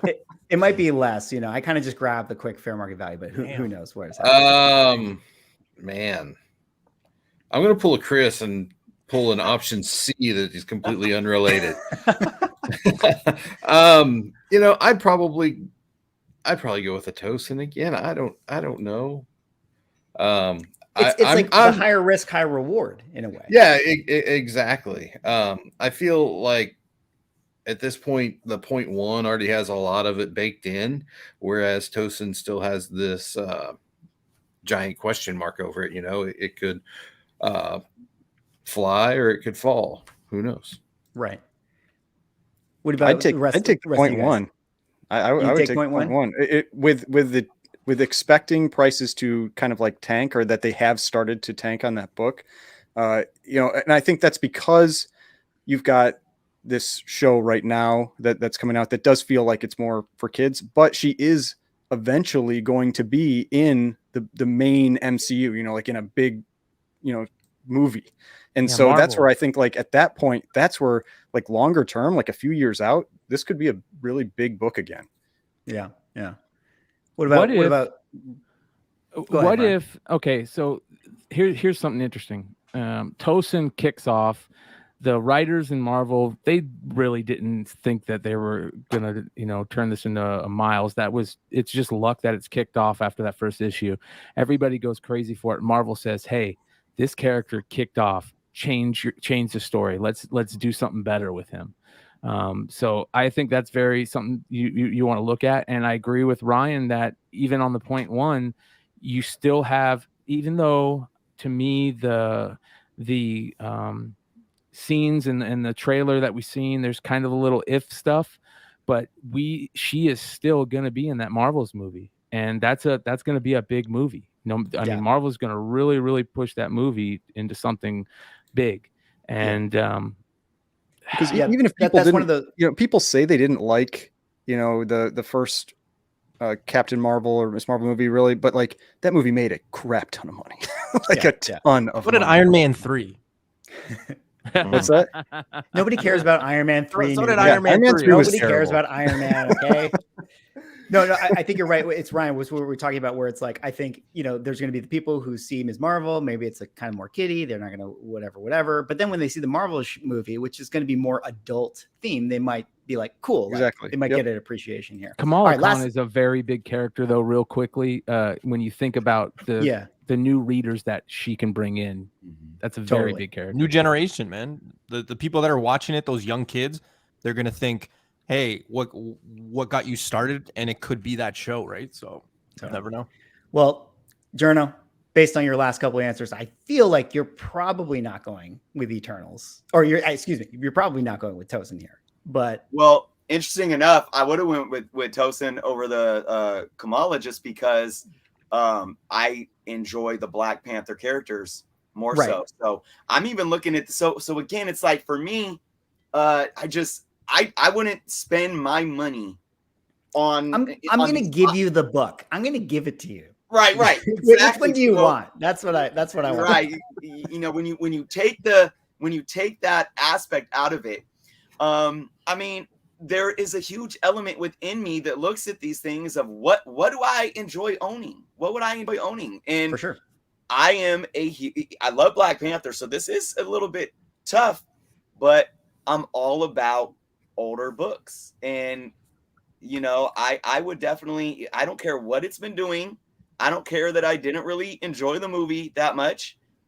I would take an Eternals #1 just because it's a classic Bronze Age Kirby book, and that matters to me. Yeah, well put. Newbie, you're last here. Last person on the panel before I move on. Can you pitch me? Can you pitch me on TOSIN over this, or are you still going Eternals, or what's your thought here? Listen, nobody throws stones, okay? I'm probably gonna go TOSIN. Really? Here's why. To the point that Ryan said earlier, everybody was trying to get rid of Eternals. Even now, everybody's trying to get rid of Eternals. I could probably find whoever's selling an Eternals and like kind of just offer him a certain price if he really wants it gone. There's so many out there. It's just going to continue to go down. So I'd rather take the risk on the TOSIN book, knowing that I can get the Eternals. But if the reverse, if TOSIN does hit, you're not going to see that many at that price. So for that, I'll probably take the TOSIN right now. Fair enough. Fair enough. Well, you are allowed to do whatever you want with your money. And as we go on to the next topic here, we got to talk about big money. We got to talk about some big money being spent in comic books, which is, of course, the time of the show to talk about some record sales. We have some record sales to talk about here. We got a Fantastic Four 9.2 that sold for 1.5 million. We got a Captain America Comics 1 that sold for 9.4 that sold for 3,120,000. And of course, we have that amazing Superman #1 at an 8.0 that sold for the all-time record, $5,300,000 for a comic book here. Drew, I just gotta pick it up with you here. You know, seeing these numbers, seeing these big books, what did this make you feel? Anything? Did you get? Did your pants get tighter? Like, what happened when you heard about this? Cutting right to the heart of the question there. No, I just want to start off with having a moment of silence for the FF1 because it seriously got stepped all over. Yeah. Was it the Cap that sold the same day? Yeah. Well, it was the same weekend. Yeah. I don't remember if it was the same day, but same the weekend. Same sale. Nobody talked about the FF. It was all about the Captain America. Man, I was talking about that FF. That sale, that is an insane number. I know. I was just like, how is everybody so focused over here when that FF just blew up? So now is its time. It's being appreciated. So I love it. I really was pretty giddy watching some of those results come out. And the thing that popped in my head when I saw the Mile High Superman 1 sale is that we still have this massive question mark out there in the hobby. Like, we know this book's not going to stay in the #1 position because as soon as its sister, the Action Comics #1 from Mile High, resurfaces, if it ever does, it's going to blow the doors off of all of this because I've always it's a $10 million book. Yeah. It better. The way I've heard it described is that it makes the 9-0s, the 2 9-0s that are known, look like garbage. So, I mean, this thing is just gonna completely level the playing field. I mean, it's just gonna wipe the board clean. It's Thanos. It's absolutely going to blow everything out of the water, and I'm looking forward to that. But I think it's fun. I was sad that AF-15 no longer has the highest comic sale, but you can't be on top forever. Yeah, can't be on top forever. Well, Ryan, I know you're always looking at big books here. I got to ask you about the Superman 1. Like, that's actually, I mean, that's a surprising sale. That feels expensive to me. Yeah, for that it book. Does feel. I think it's top in. It's the top graded copy though, or it's tied with one other or something like that for top graded copy. So that is something that will often give you some just crazy numbers because FF1 there's a 9.4. I don't know if there's a 9.6. I don't remember, and I can't remember for Cap. I'm pretty sure that's not the top copy for Captain America either though. So so that's what really sets that one off. But that Fantastic Four 1, I mean, when I was estimating prices for that book, I was figuring 500,000-600,000. That's why that sale was so crazy to me. I mean, 3 times what I was thinking. Now the Captain America, I was thinking that could easily break 2 million, just because that exact same book sold in 2019 on Heritage for like 915,000. And with what we've seen in the comic market since then, it's not a surprise that it tripled. And I at least expected it to double, but that's still with big Golden Age books. They don't usually move like that. If you watch a lot of these like big Golden Age keys, they tend to be, in all honesty, like pretty crappy investments. They go up like compared to other books. Like if you were looking at like ROI and stuff, something that's like $1,000 book, you might see it move up 50% because of something, but one of those, you're going to see it move up 50% over 10 years, compared to like stocks or whatever. They're kind of crappy investments, but these are monster moves for these books. That's why it's so surprising. Well, you can see under the slide, it's a previous 9.0 for 264K in 2021, right? So it's it's a grade bump, but that's a lot of money, you know, Yeah, as a jump. It's some serious jumps. And I mean, it's just like that. I think one of the last times I was really that surprised with a sale was that Marvel Spotlight number 5, the 9/8. Yeah. Oh, We man. talked about that I was one like, last what time. is happening Mhm. with that book? And that's what these kind of felt like. Yeah. Bryan or Newbie or Jerno, I got to pull you in here. You guys have any immediate thoughts or feelings on seeing these numbers? I This would is take history. that Captain America book and buy as many Tales of Suspense 39 as I could. Oh, God. That's what I would do. All right, guys. Well, Newbie has left the show here. We've had technical difficulties. He had to drop off. Sorry. I like that you're on the bottom now. Comic Bryan, books you- are you- history you're gonna- now. They're Yeah. like Yep. Superman's Americana. They're so much more important, especially Golden Age, rare, high grade Golden Age, pre-code horror, all that stuff. They're so much more important than just comic book nowadays. You know, it's Americana. It's that Captain America that cover is just so amazing. These are our Picassos and Andy Warhols, Keith Haring's. You know, this is people that grew up in the 80s and in the 70s and the 90s and collected comics. You know, they're getting to that age where a lot of them have this crazy amount of money that they can spend, and this is nostalgia to them. It's so much more important than comics nowadays. That's all I'll say. Yeah. Jerno, I wanna- you were nodding along. Yeah, I want to add to that. This is, I mean, it's so cultural at this time. You know, you think everyone here, and probably I'm going to assume everyone in our audience, unless you're 88, like how, was when you were born, the superhero was a part of life. But if you think about it, 84 years ago now, right? Is my math right? 84 years is a very short period of time. And it's crazy to think that these things didn't exist just 84 years ago. And I think when you put it into perspective like that, and it shows you that all of us that were born into these comics, and I know, it's a little different with Marvel and in the Stan Lee Marvel age, Stan Lee, Kirby, Ditko age, but for anybody born after the 60s, it's the same thing, kind of at an even heightened level, because you're born into the Spider-Mans and the Fantastic Fours and the Supermans and Batmans. And I just look back to me being a kid, in the 80s or 90s, and it was such a way of life that speaks to the importance. This stuff is so ingrained. It's almost as important. I was gonna say it's almost as important as like clothes. You don't think about it, but we need clothes. Like, these things are just so very much essential in our daily lives, even when we don't even think about it. You can't go anywhere or do anything or look at any type of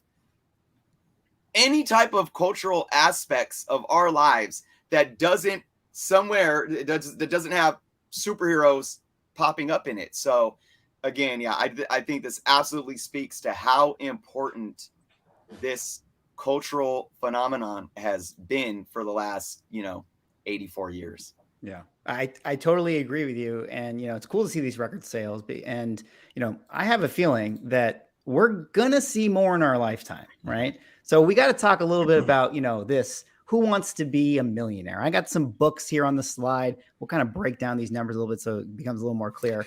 And I know that the feeling or the easy answer is going to be whichever one goes on sale next. I know that that's the obvious choice, but maybe we can make it a little more fun of a conversation and see if we can kind of have more interesting picks, like, maybe TOS 39. Maybe we can talk about that one. But we have books here that I feel like are knocking on the door of the $1 Million Club, right? We got All-Star Comics, first appearance of Wonder Woman. We got Fun Comics, which is the first appearance of Aquaman, Showcase, Flash, Green Lantern, Hulk, Thor, Iron Man, X-Men, Dr. Doom. I don't need to break down what you guys already know, all these books. And you can see the green number there is the PB, the personal best, the highest price that particular book has gone for. The grade underneath it is the grade that price commanded. then the year is the year that it sold. And then the number underneath that is how many of those copies are higher grade than that. So if we look at like the Aquaman book, right, there's 10 that are higher grade than the 6.5. So even though that sold last year only at 192, there's 10 potential books that is there a 9.9 X-Men 1? That's what I was thinking. Oh, excuse me. No, I have that number there because there's one other 9.8. So Okay. a little bit of a caveat. I just wanted to recognize the fact that there was Jesus, another. how much is that? Say, batten down the hatches. That one's going to be wild. Well, let me throw it to Ryan or Drew here. You guys watch a lot of these big books. What do you think? Do you have any suspicion of which book will be the next one in the Millionaire Club? Well, I mean, like there are a couple on there that are just like guaranteed, and that's the All-Star Comics and the X-Men one. I mean, because the All-Stars was knocking on the door 5 years ago, and the market is very different now. And then the X-Men, I mean, that's 10 years ago, and it was at $500,000. Like, there's no question that book is a multi-million-dollar book now. There's going to be so many people fighting for that book. It's going to be a knockdown drag out. Yeah, especially if there's only one other copy. I mean, it's like if the 9.9 Hulk 181 ever comes up for sale again. Like, yeah, I can't even really guess. It's a multi-million-dollar book. Right. A lot of people in the chat kind of feeling the X-Men one as well. Drew, you're kind of nodding. Do you think culturally, like, or just take away the fact that, yes, it's leaving it up to chance which one goes on sale, things like that. If all of these kind of went on sale tomorrow, let's throw away the Wonder Woman one. Do you feel like the X-Men one would kind of like hit it first? I feel like it's definitely a leading contender. Now, there's a book that's not on this list that I think is a shoe-in, and that's All-American 16. There's an 8.0 copy. It's like, I'm pretty sure it's the single highest graded copy. And that book just doesn't exist. I mean, they are just not out there. So once that thing comes up, it's just going to rocket past $1 million. Sorry, because I don't know which one is what is that book? First Green Lantern. Oh, original Green Lantern. It's notoriously impossible to find. Ryan, I'm not misleading with that statement, am I? I know it's one of those books that those and like the early More Funds, they're just just aren't More Fun period. Yeah, it's just a hard title to find. And it's one of those books that most people, even if you have the means, it's a book you'll likely never own, not because you can't afford it, but because you won't have the opportunity to buy one. And I'll say that's the dangerous thing and the fun thing about Golden Age, because like I like the fact that I can't go out and buy the book right now, even if I want it, like how it's like, you have to wait for that time and you have to be watching and paying attention. Cause like, you can't even overpay for it. Yeah. Like if I wanted an AF-15, I can go buy an AF-15, if I had the money, like, but if I want, that, if I want that, well, like the 9.8 of X-Men 1, I don't know who owns it. I can't go out and get that book. That's the type of stuff I think is really fun, especially when you get to those like really high grades and Golden Age books. The Golden Age books makes it more fun because it's stuff that I can actually afford. There can be a book that's $1,000, but it only comes up for sale once every 8 months, and you just have to be watching the right auction at the right time to catch it. That kind of stuff is that's what's gotten exciting for me about those Golden Age books. Right. Yeah, for sure. Newbie, can you respond to Scott here? He's saying surprised people care about Tales of Suspense 39. I am too. Do you listen? The easy answer would obviously be X-Men 1. I mean, that was 10 years ago. Obviously, that Wonder Woman 2. I mean, that's probably $1 million book now. The two I would look out is definitely Hulk 1 and Tales of Suspense 39. And Swag, we've talked about the Tales of Suspense 39. I think just it's got one of those. What can I compare it to? Andy Murray, right? Not respected in its own time. I think it'll be respected. And if you don't know who Andy Murray is, he's a tennis player. Just wrong era. I just think, not enough people really care about it, and it's a character that is kind of over. If they use him in the future, it's probably going to be AI. But I really do think that Hulk 1 and Tales of Suspense 39 one day will be up there for sure. Yeah. Not maybe next, but definitely up there. Hulk 1, I talked about that in a recent video. Like those first 6 issues of Hulk, I don't know what's going on with them the last like 3-4 months, but they've all like doubled and tripled in price. And so like that's why that one you could see that one potentially breaking it. I mean, people are getting excited for the Hulk having a factor here. But Chris and Bryan, what do you bet you guys? You guys have any thoughts? I mean, on these? I just want to say that I gotta, everyone's hating on Newbie here for his love of Iron Man, but I'm with them. Obviously, Wonder Woman 5 years later, if that book goes for sale right now, I mean, I wouldn't be surprised if that hit close to 2 million, to be quite honest. Right. X-Men #1, 10 years ago, that's over $1 million, over $1 million if it goes on the market. I absolutely agree. The thing with the Tales of Suspense, because look at this. It was 5 years ago, and it was a 9.6 sale that sold for $275. Yeah. We know that the price difference already between a 9.8 and a 9.6 is usually, especially for big keys like this, I mean, it could be triple to quadruple the price of the 9.6, which at a 5-year-old value would roughly already put it around anywhere from a $700,000 to $1 million book then.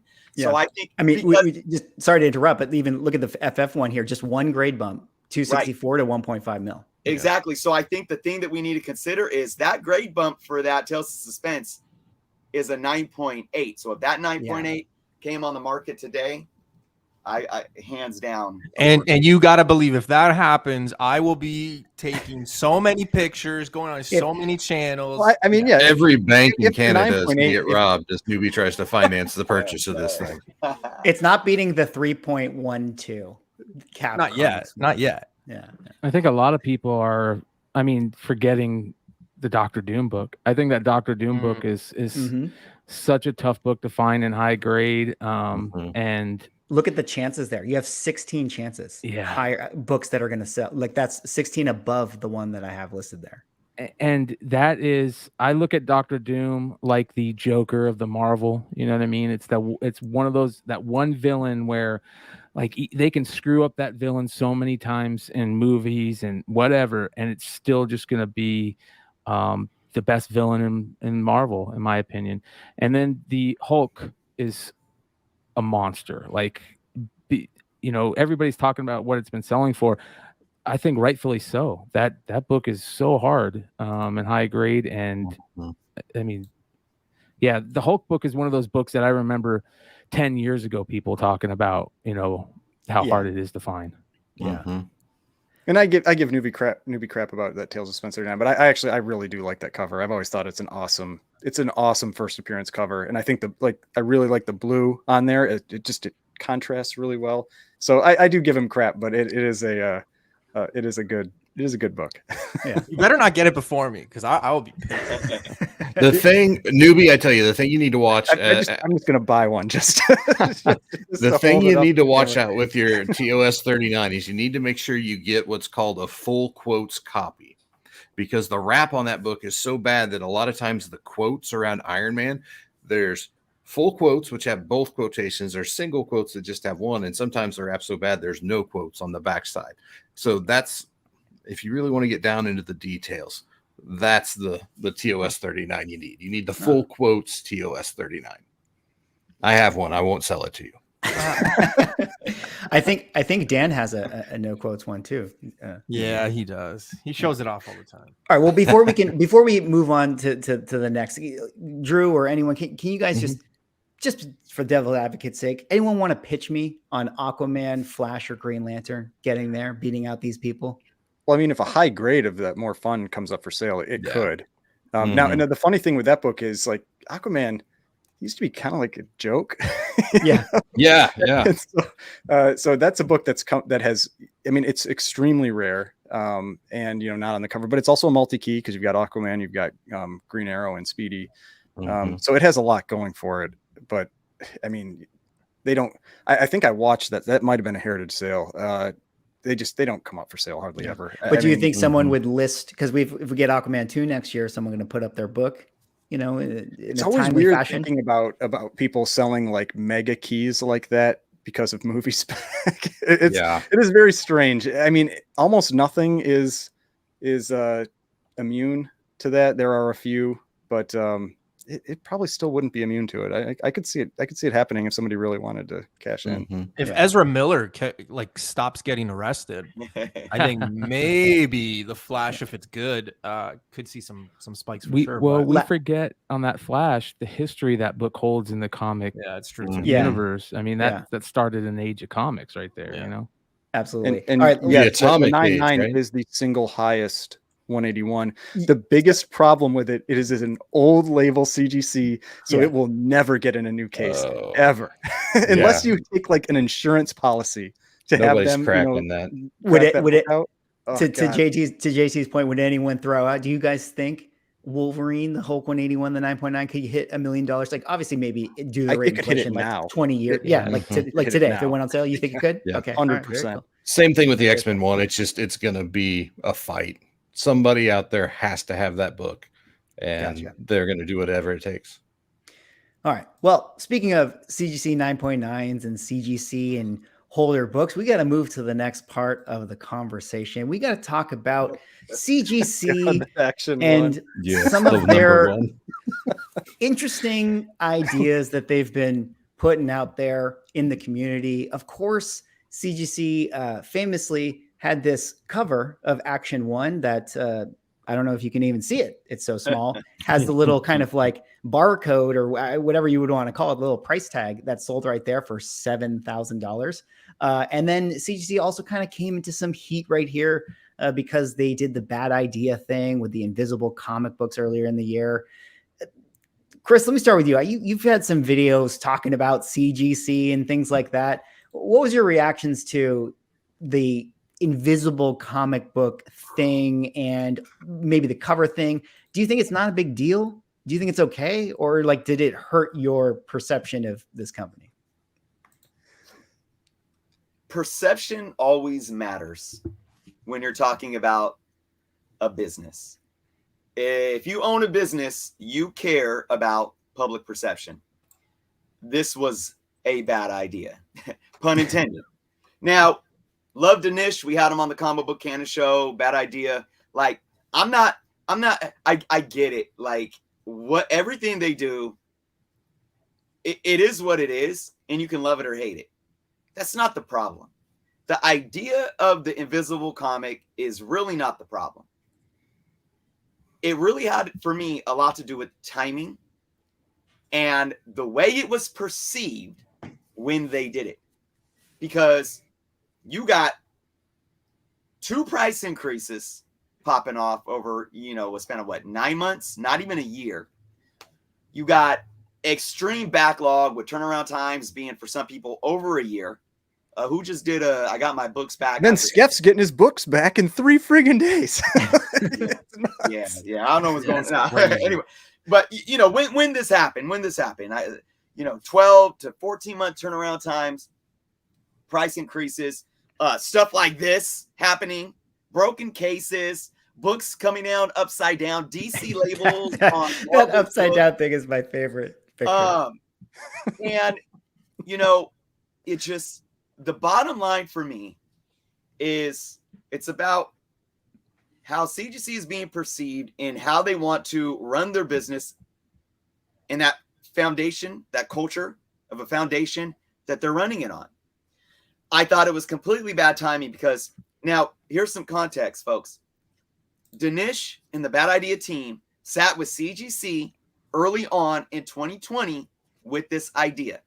Now, we know that COVID and the shutdown hit in March of 2020. I don't know if them sitting down happened prior to March or after March, or I don't know.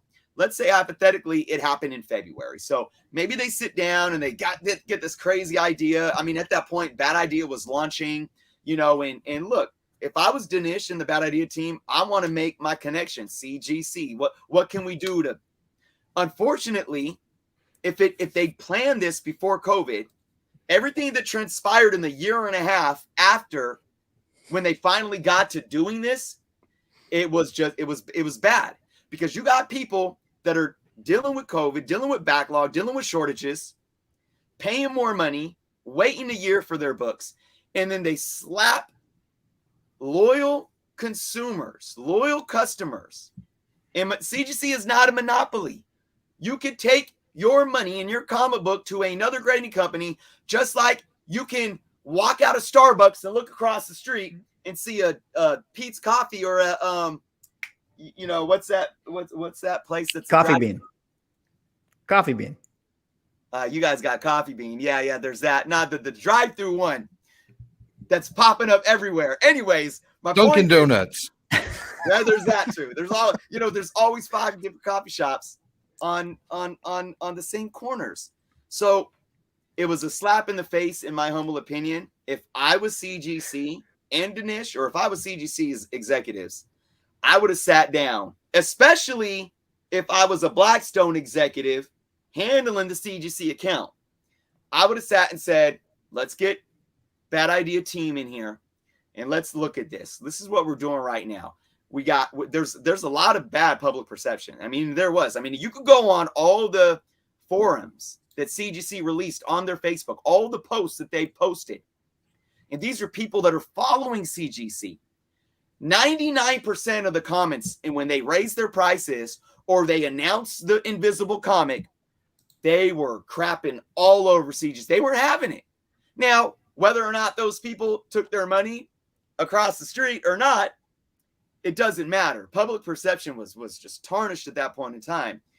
I would have sat with Dinesh and the Bad Idea team and said, look, we want to do this with you guys, but we got to put it on hold.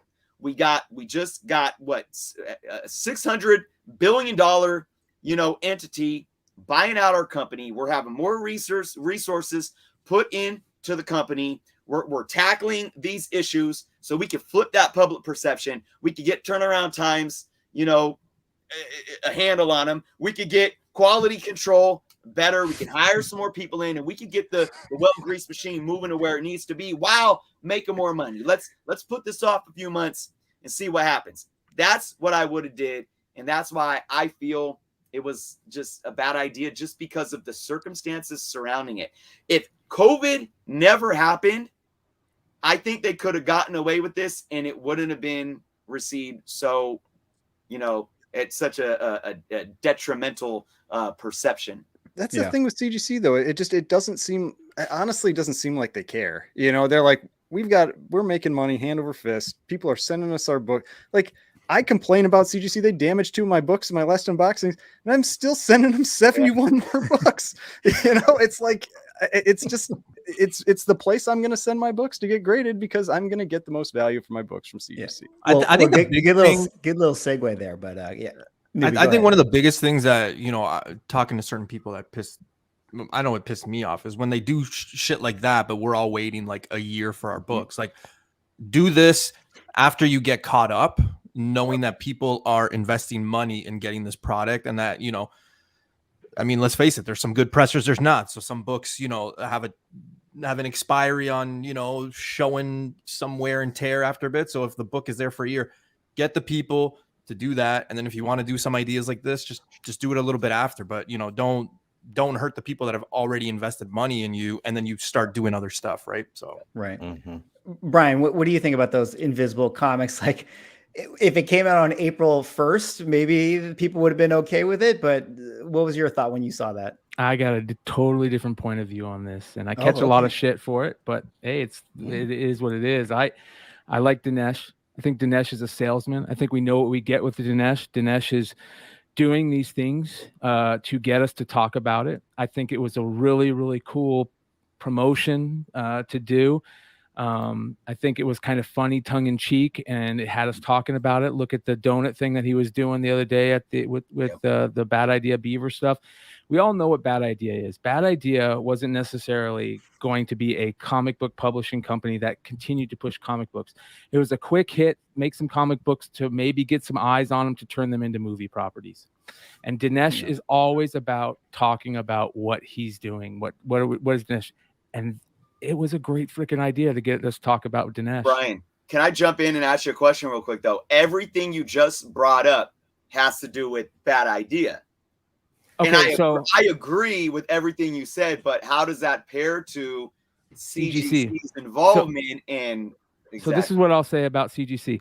I don't care about the invisible comics. You know what I mean? They did the same thing back with the Young Avengers Wizard World 9.5s, right? It was a cool little promotional thing. I'm cool with that.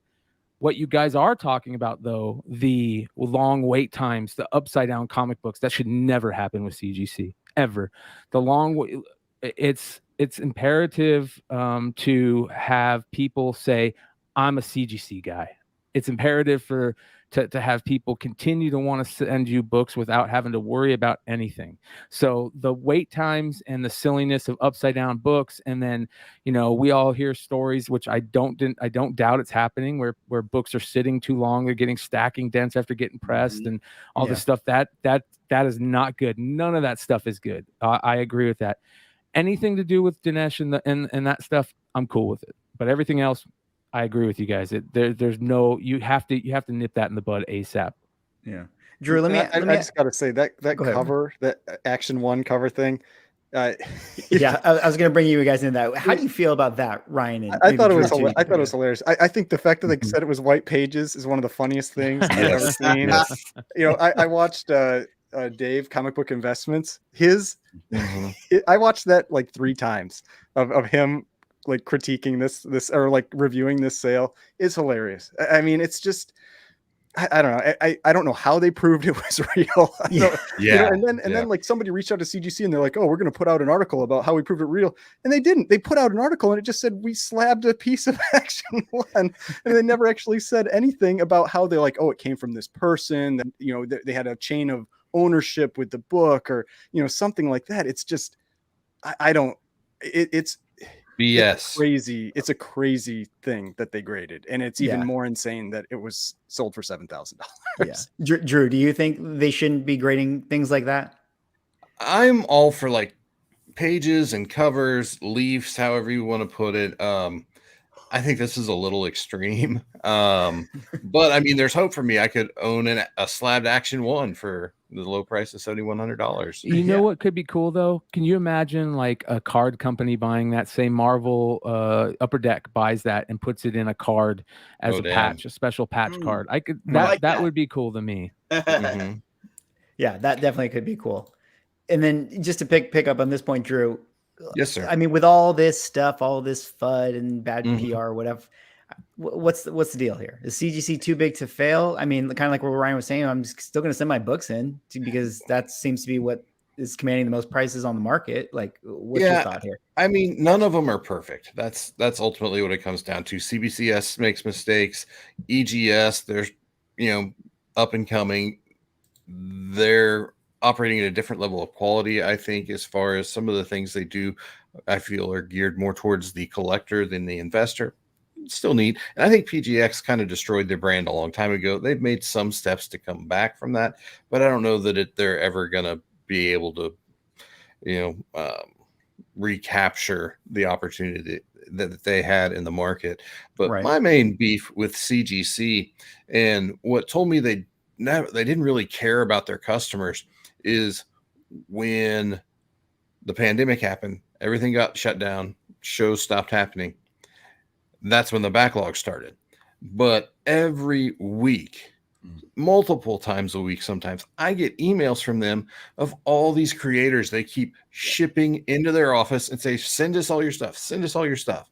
Hell no. Shut the door, pull everybody in, go 24 hours, 7 days a week, and get through your warehouse, fix the problem, and then start opening up to stuff like this. This is terrible customer service, and they're doing it simply because they like money, which everybody likes money. But, we just like to talk about it, but then we still send $71 or 71 books to them because we like money too. So I don't know what the hell the answer is. Here we are. Yeah.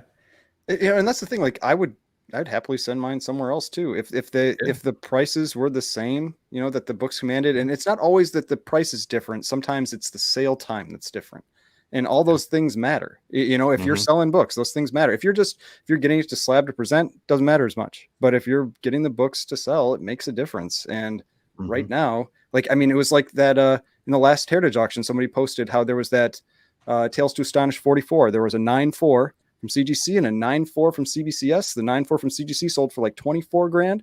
The CBCS sold for 18.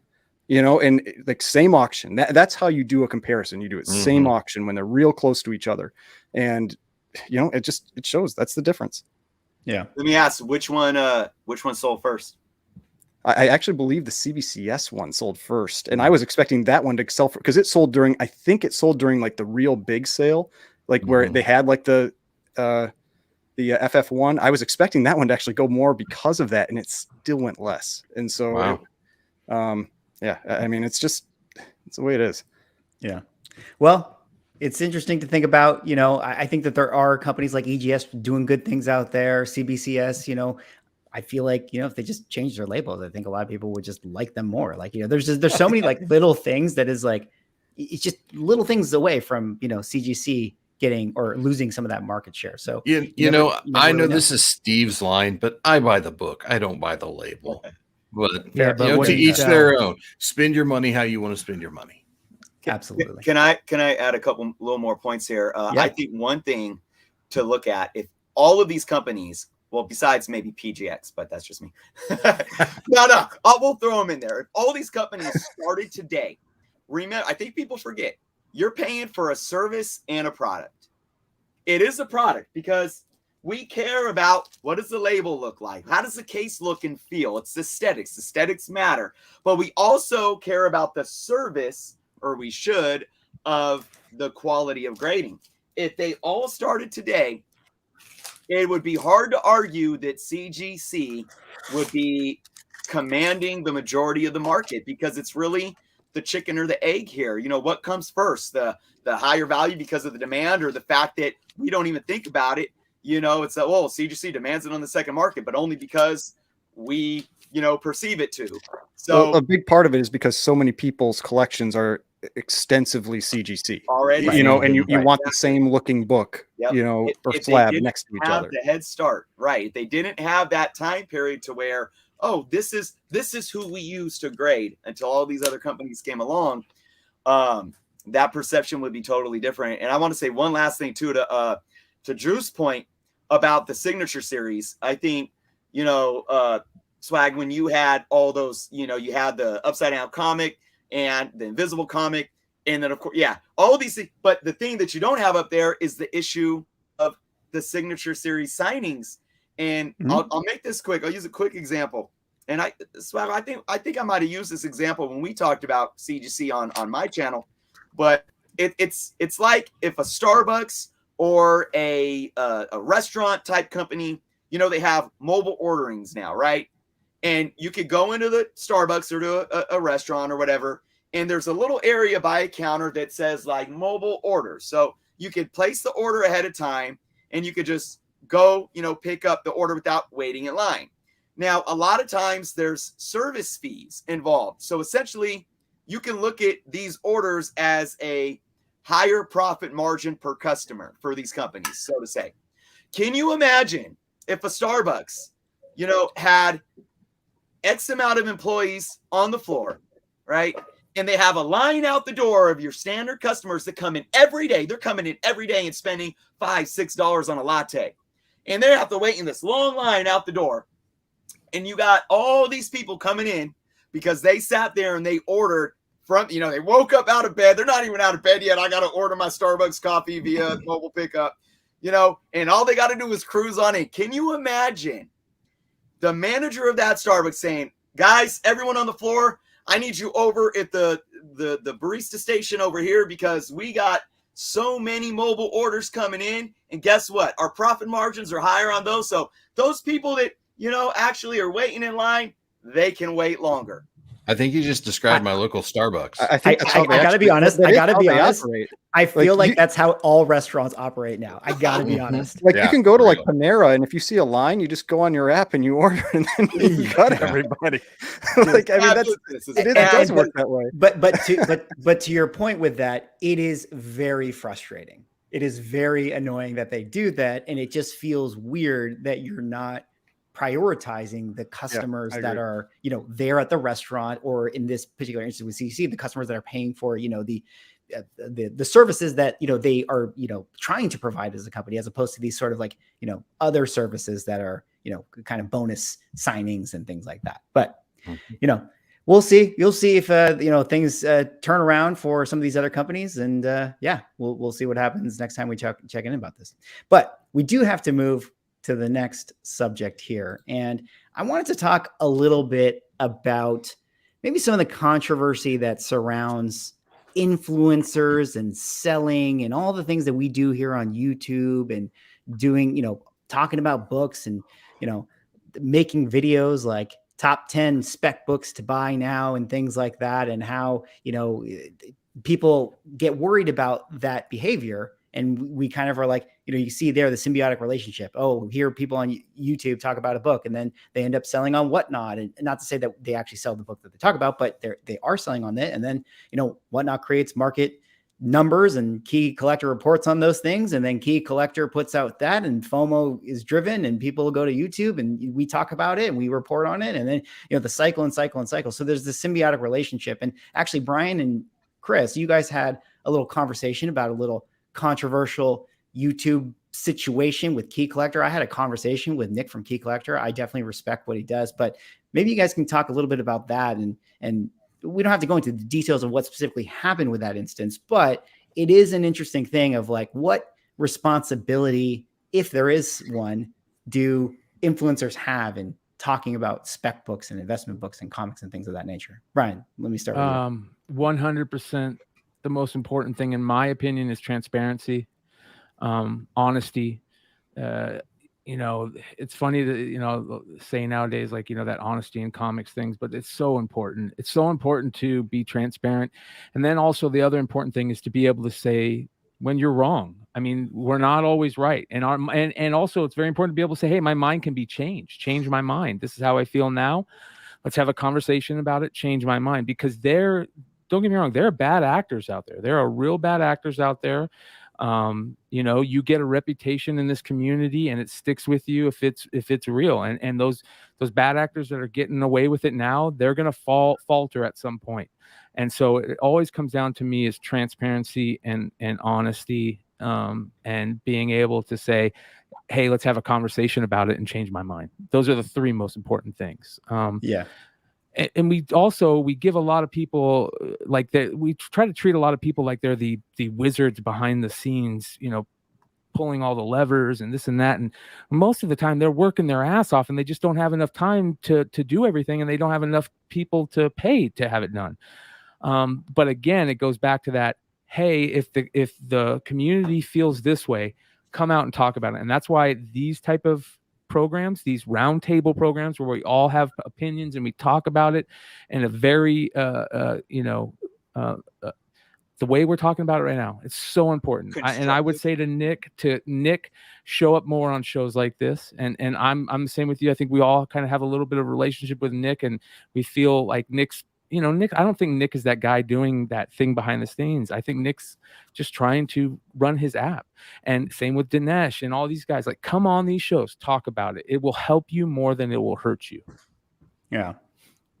Newbie, talking about spec books and things like that and going on to Whatnot. I know you've done some Whatnot sales. I think everyone here has done some Whatnot sales. Like, how are you handling situations where it's like, if Newbie's giving me a newbie spec of the week, are you very cautious about like, well, I can't sell the spec I talked about because that would be a conflict of interest, so to speak? What's your thought on that? Yeah, it's actually something that was brought up to me when I had told like friends of mine about the fact that Whatnot was coming to Canada, and they were like, well, you know, you got to be careful because you have a responsibility. And I try to stay away from that because, you know, like Bryan said, like I don't want to say I come across as nice because I am a nice guy. And if you've ever seen my shows, like, I'm very honest and upfront. If I don't know, I will say I don't know. Like Ryan knows, you know, and there's no shame in that. I think I'm very honest with things I do spec, but I'm not out here to try to like sucker anybody or anything like that. And you know, again, to Bryan's point, like, I don't think, you know, Nick is trying to do anything terrible. I think he's got a good thing.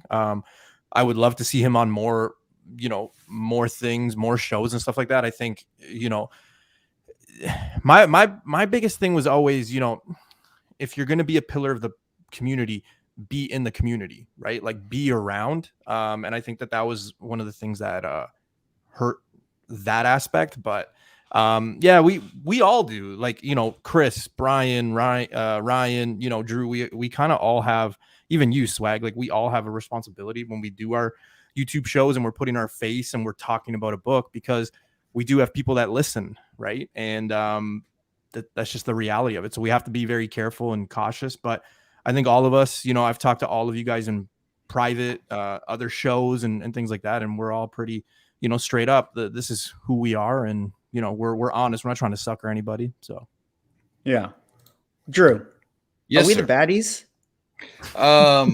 Well, we can be. We can also be the good guys, and you know, shameless self-promotion. My slogan, my whatever it's technically called, is collect responsibly, and this is part of it. It's like, you can go about this hobby the wrong way. You can take advantage of people, whether that's underpaying little old ladies selling their dead relatives collection, or you can just otherwise be a bad person, a bad member of the community, or you can be upfront. You can be honest. You can do things the quote unquote right way. And it's a burden sometimes, because you know, yeah, I'd like to sell some of the things I talk about, but I usually put a decent amount of effort into picking things that aren't currently in my inventory, because I don't want to be in a situation where I'm accused of pumping something up to then go try and profit from it. It's like, if you've watched any of my whatnot sales, I've only done a couple, but I use them just for like run filler sales. Like, I'm not going to be out there talking or moving spec books and things like that. I use it more as like a branch of the business to move volume and bulk, and I'm still playing with it. But I think to bring Key Collector into the conversation, Key Collector is a tool. So let's say it's a hammer. If it's a hammer, you can use it to build a house, or you can beat somebody to death with it. It's how the wielder of the hammer operates it. So you can use Key Collector to, I'm sorry, was that too hot of a take there? You can use Key Collector to build your collection, enhance your knowledge of the hobby, and it can be a great resource. It's a hell of a lot lighter than an Overstreet, right? Yeah. Or you can be the person who is beating down the door of your local comic shop every single Wednesday to go buy all of the brand new hot books that are coming out. You're first in once these new, some hot new alert comes out, diving in the back issue bins, buying all this stuff up and trying to flip it. You know, you can use it the wrong way, or in a not as good way, we should say. Right. But I don't know. You know, I'll just finish with great power comes great responsibility. Swag, I quickly do. E-Man there says the keywords on a spec should be, "This is my opinion, not a fact." And actually, I can totally relate to that, because when I do my spec, that's literally my opening line, and I never try to pressure anybody. I literally have, like, it's just built in my mind where I'm like, "Hey guys, this is my opinion. This is what I'm collecting. This is why." And then I go about it. I think more people just will understand your thought process, because I always try to talk about connecting dots with like stories and characters and things like that. So that's kind of how I do it. But it is important, because if you're going to get on a camera and you have a following and you're going to say, "Go pick this book up, go pick this one up, this is the bad idea, Invincible 9.9. I have to give you a reason why, right? Right. You know, you can't just be like, "Hey, go buy this, go buy this, go buy this." Well, why, right? And if you do buy, you know, like Drew said, that's on you. It's responsible buying. So, I mean, just in one, it was either the last video or 2 videos ago that I put out, I was talking about that because like, I'll say in some of my videos, like, this is a book I think you should consider buying right now. And I'll mention that, like, well, it's usually like, well, I'm doing some type of unboxing or something like that. And I'll say, you see, I don't say that for every book I have, because like some books I'm not buying because I think it has a good spec value. I bought it because I thought it was was a good price, you know, and that's Yeah. a lot of times that's the reason I'm buying that book. Sometimes it's because it's some rare golden age book that I felt I had a good opportunity to pick it up. You know, it's not always because I think that's a book that has some future high ceiling. It's, you know, but sometimes it is. And so I do try to differentiate that when I'm talking about those books. Yeah. Jerno, let me ask you this. I need some advice. Okay. I'm thinking about starting a YouTube channel. I'm going to make a video that's, you know, talking about SPEC books, and I'm going to do a partnership with hotspeccomicbooks.com. Okay. Get your minds out of the gutter. But and I'm going to do something like this. What advice are you going to give me for making my content? How do I approach this in a way that is going to be responsible for a YouTuber? Because I'm trying to pick hot books, but should I name books that I own? But then it's like, maybe I'm going to sell those ones. Or should I name books I don't own? But then it's like, you don't own that book. So why would you hype a book you don't own? Do you even believe what you say? How do I approach something like that? I mean, this is, all of you guys brought up great points. This is such a layered topic, and this is a topic that's very, very important to me, for many reasons. We probably all here have, you know, different morals or values, or, you know, especially as content creators and whatnot. But, and I'm not saying that if anybody does this, that they're wrong for doing this, but I have very, very strict morals and a code of ethics as a content creator. I have never, ever told anybody to buy a book. I've never even, I've never told anybody to buy a book. I always say, you know, I have my tagline that I say in all my videos where I talk about speculation or any type of investing in comic books. There's a two-way kind of like we're talking about here, symbiotic relationship here. And I think there's responsibilities on both ends. And that's what we need to think about. So I want to first answer your question. Is somebody starting a YouTube channel? My main goal, or my main advice would be yourself, no matter who that is. That's number one. And be genuine with anything that you say. Now, I don't have a problem with somebody being a content creator that is clearly a comic book seller, dealer, flipper, whatever the case may be. I don't care if somebody is like,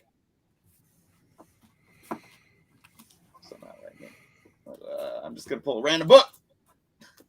Thor 256. Man, this is my favorite Thor book. Spore's in it. I don't even know who Spore is, but Spore's hot. Buy it now, $50. Right? Wait, let me just go to eBay real quick. Right. Nah, anyways, I don't care if you pull out random books, and I don't care if you have 50 copies sitting here and you want to pump that book up. As long as everything you're saying to pump that book up is either factual, can be backed up, or you know, like some of you have said, you clearly are transparent about this being your opinion, and that you got 50 copies that you want to sell, right? If you're completely transparent, you could go ahead and be a car salesman all you want. There's nothing wrong with that. For me, I just recently started selling comic books just a few months back. My other piece of advice for anybody wanting to be a content creator, especially on YouTube, is that you're going to get to a point, if you get to a point where you have X amount of success, they're going to come knocking with the pitchforks. Doesn't matter. Doesn't matter what you do. You could be Jesus, because look what they did to him, right? It don't matter. They will come at you. As soon as I got a certain amount of viewership, subscribers, whatever, I'm a sellout. Oh, Jerno is selling comics now. He's a sellout. And they will pick you apart and gaslight you to such an extreme that you can, that's what gaslighting is. If you dealt with narcissist abuse, they will make you sit there and do a second take at your own morals and ethics. So I'm coming full circle here to make a very important to speak very importantly on this because it's close to me. This circles back around to the responsibility of viewers or collectors or hobbyists. Because as long as you have a social media presence, it doesn't matter if you're a content creator, doesn't matter if you're in front of a camera, or maybe you're just on IG posting your fresh gets. You are influencing somebody, because we know damn well that once one person starts saying something, people can easily pick up the pitchforks when we talk about social media. I believe it is very, very important. I'm going to go back to what Bryan was saying. As content creators, we have to be completely transparent with what we do, because there's going to be snaky people out there, unethical people, bad people, whatever you want to call them. This is going to be everywhere we go in life. But too often do I feel that people on the flip side that are a part of this hobby and a part of these online communities jump to picking up pitchforks against content creators or industry players without even going through a mature, proper, respectful channel of communication.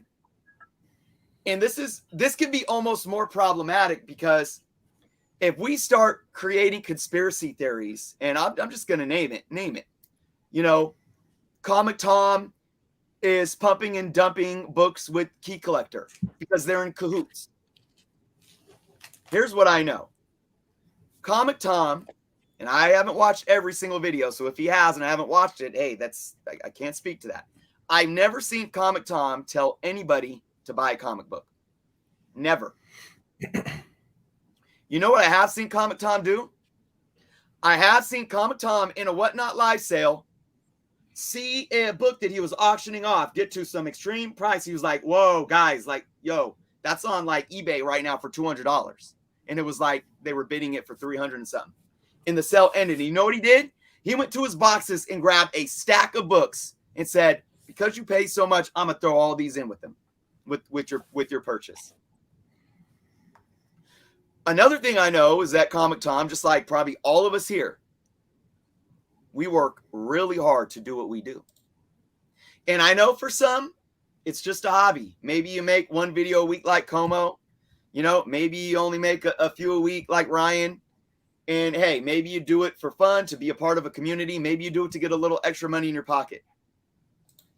I started my channel, or really went with my channel, when I got laid off from my job because of COVID.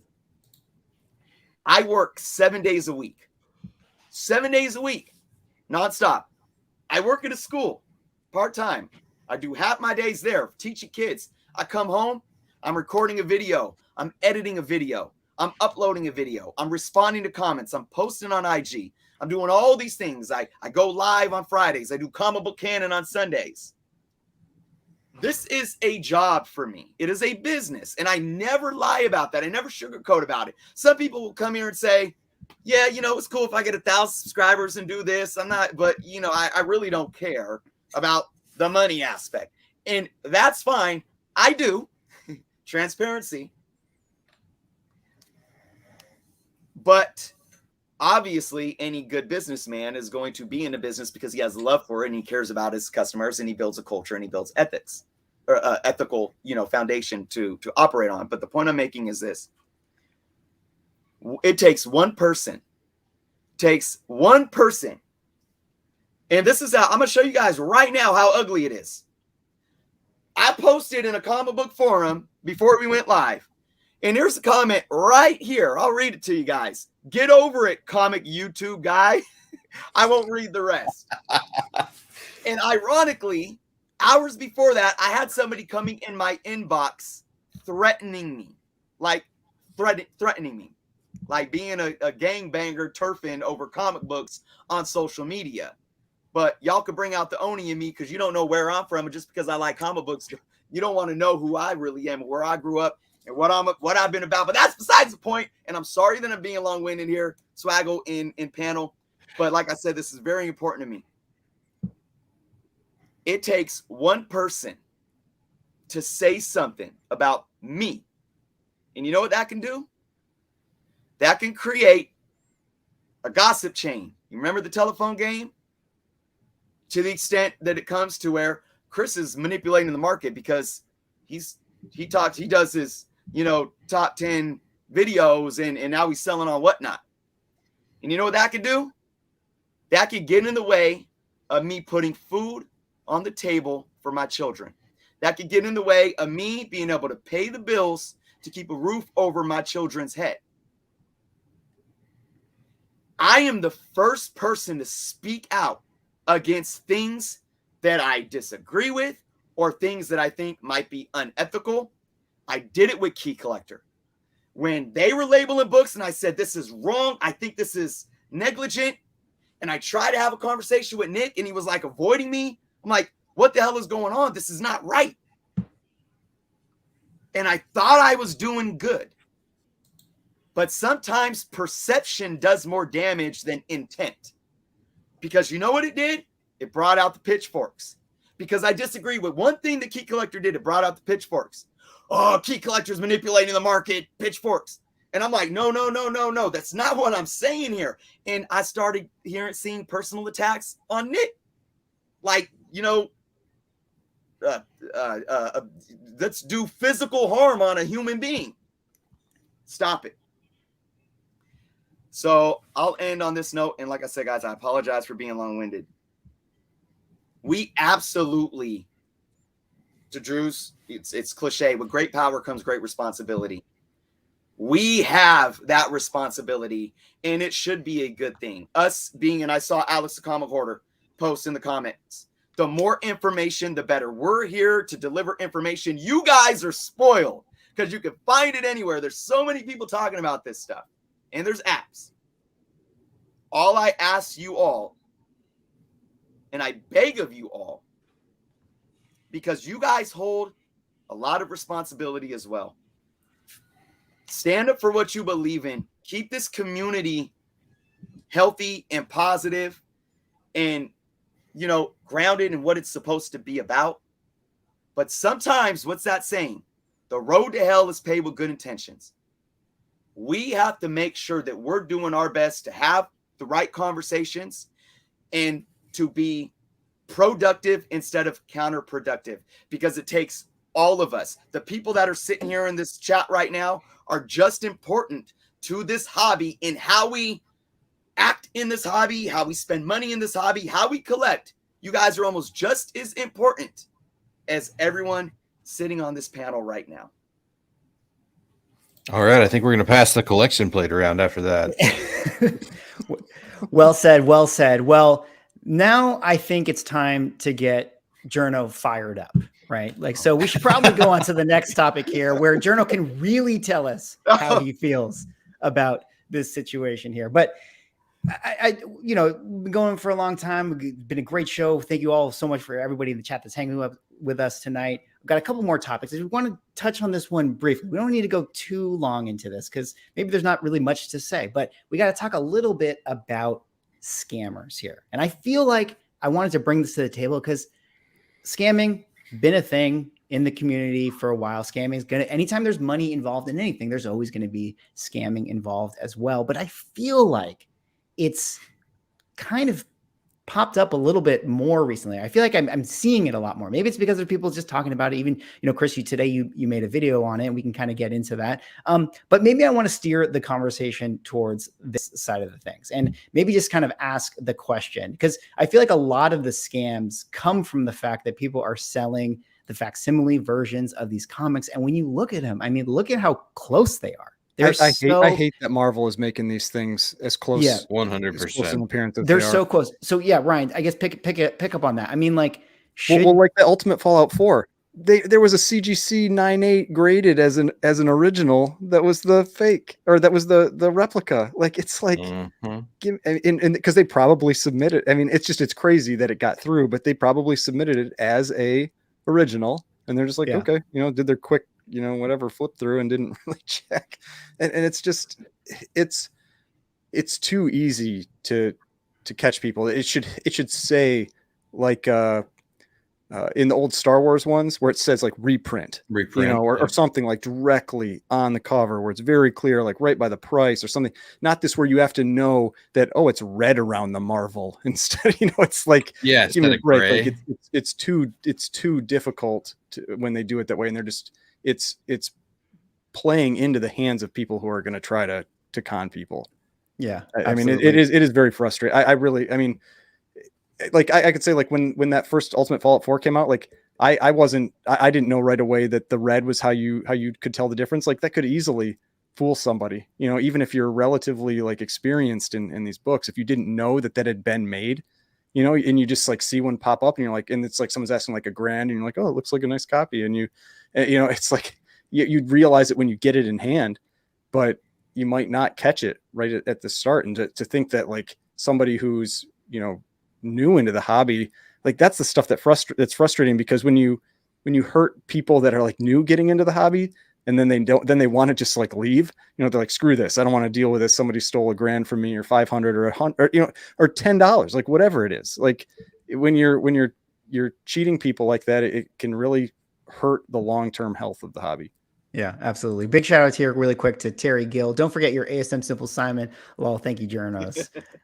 But Newbie, with this question here, and kind of going off what Ryan was saying, where it's like it really just hurts the people who like fall into this, especially if they're new collectors. I mean, like it's so hard to tell. Like, I mean, I feel like I could easily like get faked by a facsimile. Like, do you feel like they should just not make them? I mean, like, how is a new collector, or is this just like, you know, this is just kind of comes with the territory in a way? Like you're just, I think they're cool. I think they're cool. I mean, I've got a few.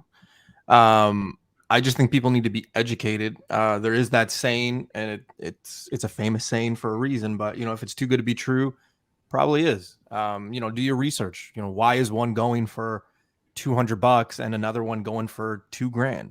Right. Like this Moon Knight book. I mean, right? that's the thing, though. It's not always too good to be true, though. Like when they price it, like if they price it around what you would expect the original to sell for, that's where you can really, you know, trick people. The ones that are always surprising are the auctions, like that the Tech 27 that got up to like $10,000 or whatever it was before people finally were like, oh, maybe this isn't real, you know, like stuff like that. Yeah. But these, I mean, I don't know. I do put some of the blame on Marvel. They should see that this is a possibility when they make these books. Drew, what do you think on this kind of situation subject?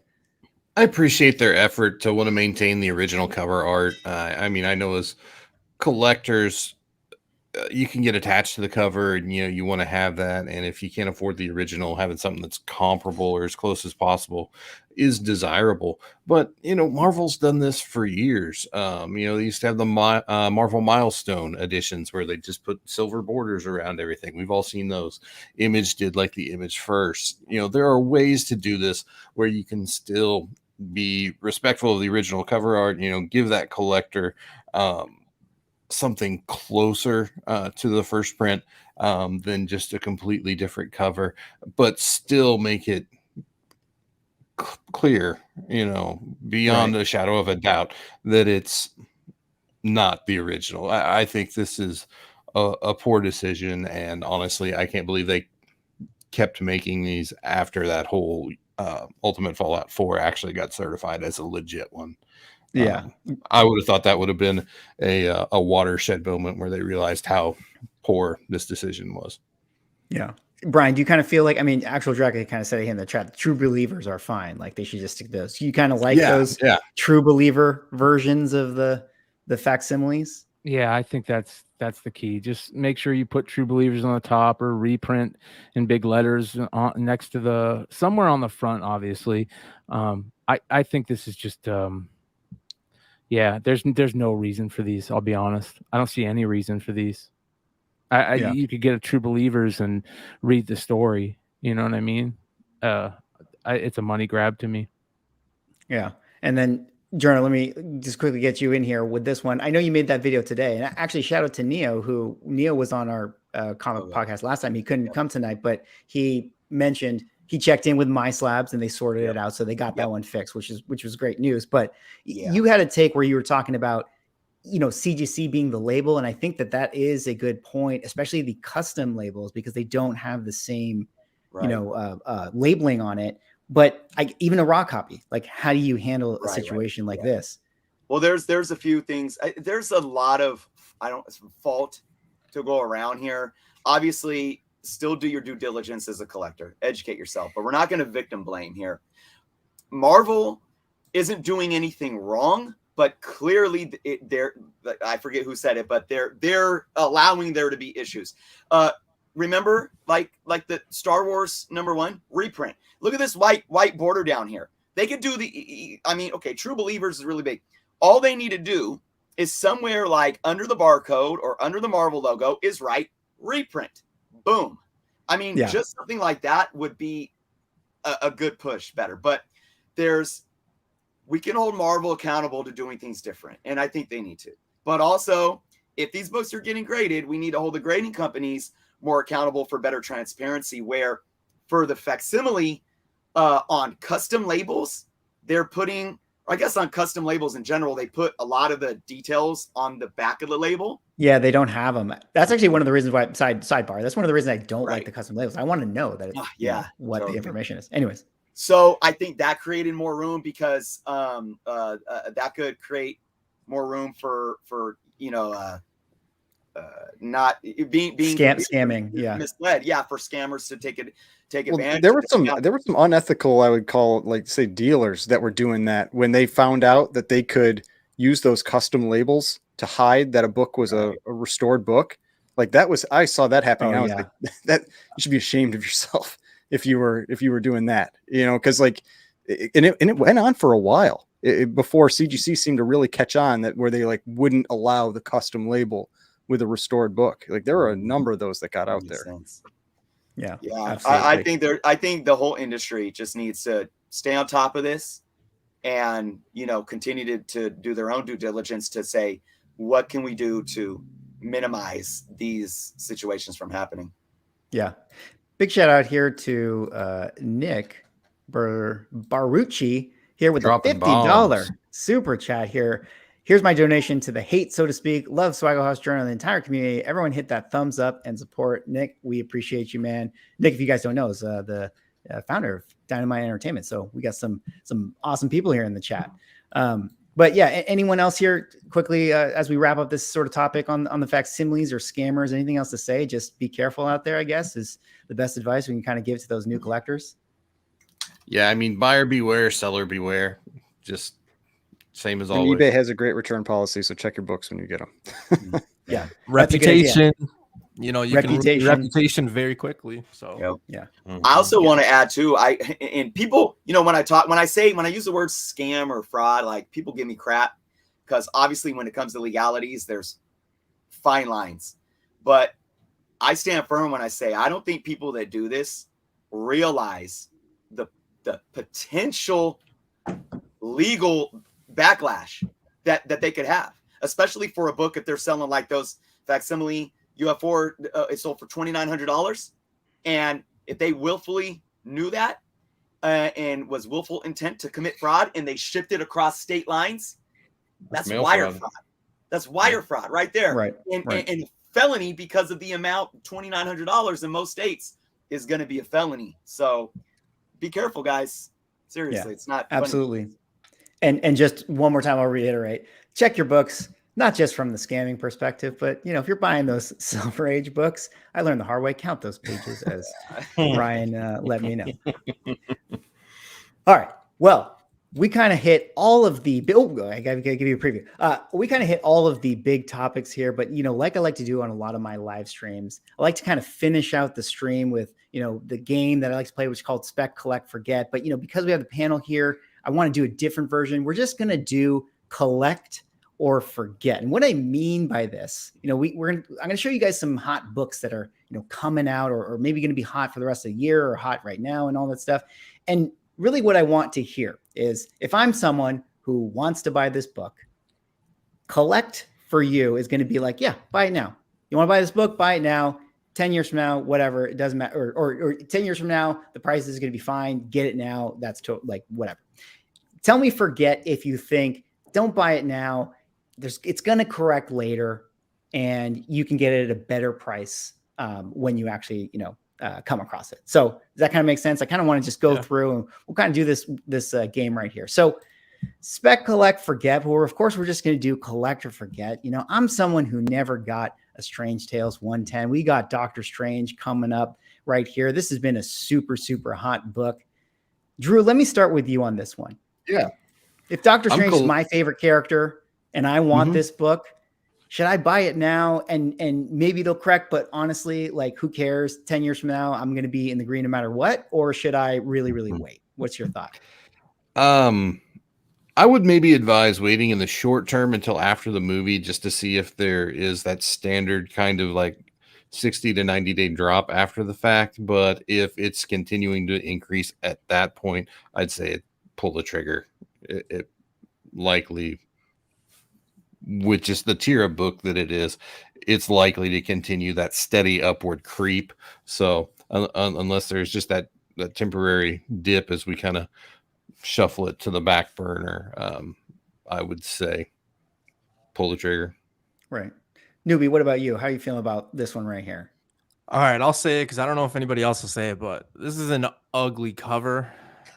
Oh yeah, it's awful. I said it. Okay, I said it. It's got Paste Pot Pete. He's such a huge villain. Yeah. God, it's terrible. I would forget it right now.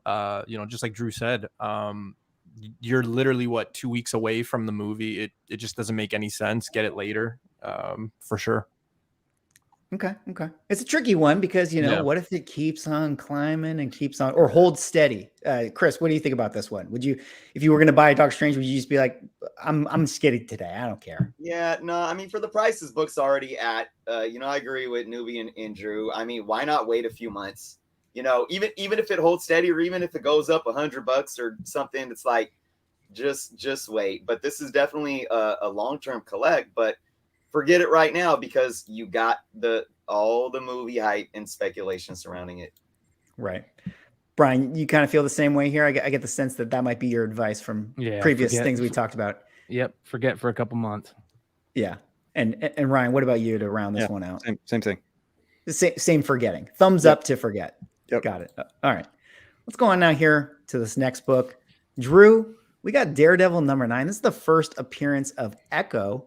She's got her TV show kind of coming out. This is a tough one for me to figure out. Like, I don't know if it's like, is this for real, or is this like kind of one of those, what we talked about before, where the character is going to kind of disappear? What do you think with this one? Yeah, I'm right there with you. I can't really figure this one out. I think I would forget it right now. Again, with the whole not on the cover thing, you got 10 where she's on the cover, and there's a lot of those good Malieve covers that have her on them. It's just, she's a really odd character to me right now, and I think I would wait. I think, we know there's potentially a project coming up, right? Let it breathe. Let us move on. Focus on something else, and eventually people just want to get out from underneath these, and they'll come off the $125 or $150 price point it's at right now. Right. What about you, Newbie? How you feeling on this one? I love 10. Got to show some love to number 10. The only confusion here is I believe CGC is now putting that first Echo as issue 11. I think issue 9 is just Maya Lopez, right? So the actual like Echo is 11. But I don't know, because this is the time. This is where you want to be. When we talk about wait a few months after the show or the movie, this is where you want to be. So I mean, Raw, the prices have really dropped. So you could probably find a really good book and price for that. I'd probably try to make a deal right now, to be honest with you, because the show is slated to come out in 2023, I believe. So. Not to say they're going to drop a trailer anytime soon, but we're also a month away from, halfway point of 2022. So yeah, they just started filming on this one. So. Exactly. Right. So things like that are going to start leaking out. And, let's be honest, every show other than Black Panther 2 has had things leak out. So it's just a matter of time. I think this is a perfect time to buy and make a deal for this. Yeah. Jerno, I see you nodding. You feeling this one? Yep. I like what Newbie said. I'm not too like invested in the character myself. Yeah. So personally, for me, I'm not even worried about it. But if you really care about the character and have love for the character, I don't think it's a bad time to buy and collect this book. I think, you know, there's obvious risks involved but we are in that kind of, you know, time frame. There's also, like Newbie said too, there's so much around these different books in terms of, you know, when she becomes Echo and all this, and then her first cover appearance. But I think if you love the character and you actually care, collect it. Why not? If you lose out a little bit in the long term, at least you're not putting freaking a couple G's down or something like that. Yeah. Bryan, what do you think about this one? I think this is a good buy right now. I think it's a time to buy right now. I'll agree with everybody that said 10. I think that cover for 10 is so good. 10 is the one with the hand on her face, right? Yeah, I think so. Yeah. Is that it? I think No, I it's think 10. you're thinking of 50. Yeah, 51. 51 is the one with the 51. hand. Doesn't she have like a white handprint hand on her face on 10, right? No? That's what I thought. I don't know. It's a great cover. Yeah. But anyways, I would pick this up this is a good time to buy it. For sure. Ryan, round us out here. Yeah. You love moderns. I mean, so I treat it kind of like ASM Annual 16. You know, I think getting the first time you see the character is good, whether it's the first time the character is Echo or not. I go for the first time you see the character. But I did see something. I do think it's I like everybody said, like this is the time when you buy it. Like it's been a few months since the show, since Hawkeye ended. You know, that's what we've been saying all night. You know, like wait until that time, wait till it's corrected some, and that's what it's done. It seems like it's always very hard for people to do that, though.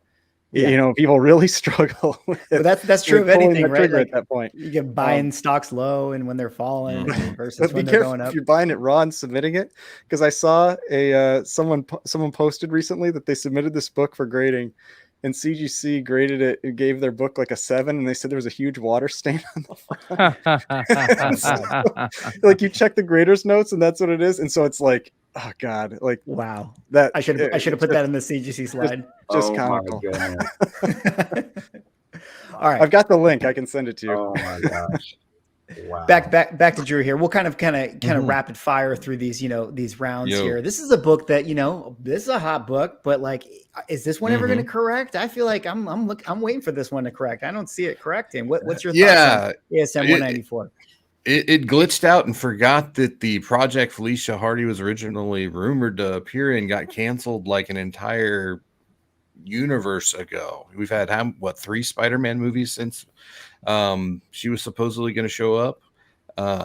So I don't know. I think it's just one that if the character, as we've mentioned all night, if she's important to you, you're a big Felicia fan, pick it up, because it has definitely beaten the odds and has held that value it earned a few years back over an extended period of time. So I'd say if you can find that right deal, pull the trigger. Yeah, I don't know if it's hit new highs again, but it's gotten close. Like, I mean, it really is a surprising book. It's like it's held very well compared to a lot of other books. Yeah, this is a fan favorite. Newbie, if this is my favorite character, are you telling me to go buy this right now? It's like Drew said, though, like it's like got so many tests of time. Like it's like, it's coming. Morbius. And it's not. So I don't know. It's Spider-Man. You can't go wrong. When she's introduced is going to be a fan favorite. I always talk about markability. I can definitely see Halloween young Costumes, ladies, you know, dressing up like this. So I don't think there's a bad time to buy it. Just the right deal, like Ryan says, let the right deal approach, and just go from there. Yeah. Chris, you're nodding along. I'm gonna state it. You guys might laugh at me. This is a Bronze Age blue chip future key, in my humble opinion. I don't care about her showing up in a TV show. That can cause some of this, but like Newbie said, I don't think there's ever a right or wrong time to buy. Again, I'm not concerned about movie hype. There's intrinsic value in this book. She is going to be a classic character for decades to come. I'm collecting this no matter what's going on or, you know, when it is. For sure. Yeah. Bryan? Agree. And Ryan?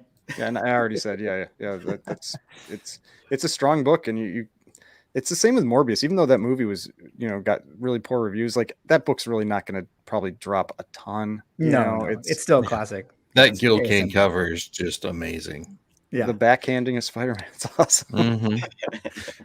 All right, well, let's talk about this little interesting spec here, Drew. Maybe we can kind of lightning round this one and get through. What's your thoughts on New Avengers 40? It's the first for Ranky. I mean, it's like the rumors, but we haven't seen the image yet. You think you should get it? I am still buying this book. I bought one a couple weeks ago. I got a pretty good deal on it. So I think there's still room there. I mean, especially we get that first image. It's usually safe to assume we'll get a little bit of a bump. I think it's trending around $30 right now. I could see it hitting $50 between now and when the show comes out. So if you can find it for 5, 10, 20, there may still be enough meat on the bone to make it worthwhile. It's pretty low risk, I think, at that point. So even if it doesn't make the jump, you should be able to get most of your investment or your whole investment back out of it. Right. What about you, Newbie? Beanie Babies. This will be down after the show. If you it's short term. Short term. But what if she's? I mean, what if it's Emilia Clarke though, man? What if she takes it to the next level? I'm gambling on Astonishing X-Men 6 for her. Still holding out on that until I see that. Otherwise, I am expecting her to play Abigail. But yeah, I just think this one is it's in the heat of the moment right now. Hot 10 list, everyone wants it, so stay away from it. And it's just, unless this is your character, which I really doubt because I've never met anybody who's said that to me, then I would stay away from it because it's going to drop. Yeah. Jerno? This is Las Vegas Casino all day. Forget this book unless you are willing to walk into a casino with money in your pocket with a possible short-term chance of that money increasing, or you walking out with none. Collect this book right now. If you're willing to take the risk of maybe in a month, we get an actual announcement for this character and then sell them right away. But if you're not willing to do that, forget it. Yeah. Bryan? No, I don't think there's any play on this character. Yeah. Ryan, same feeling for you? Yeah. I mean, it's a flip book, like everybody said at best. Yeah. All right, well, let's kind of switch it up. Let's snake it here so that Ryan and Bryan can add in some extra flavor here. But I'm interested to hear your thoughts on this one, Ryan. This is a really expensive book right now. And let's say that I'm someone who really likes Submariner. Should I pull the trigger on this one, or is this one going to have its little correction? I mean, this one, it's tough because it is very expensive right now. And if he does show up in the second Black Panther in the Wakanda movie, it is going to be an even more expensive book. But I wouldn't buy it right now.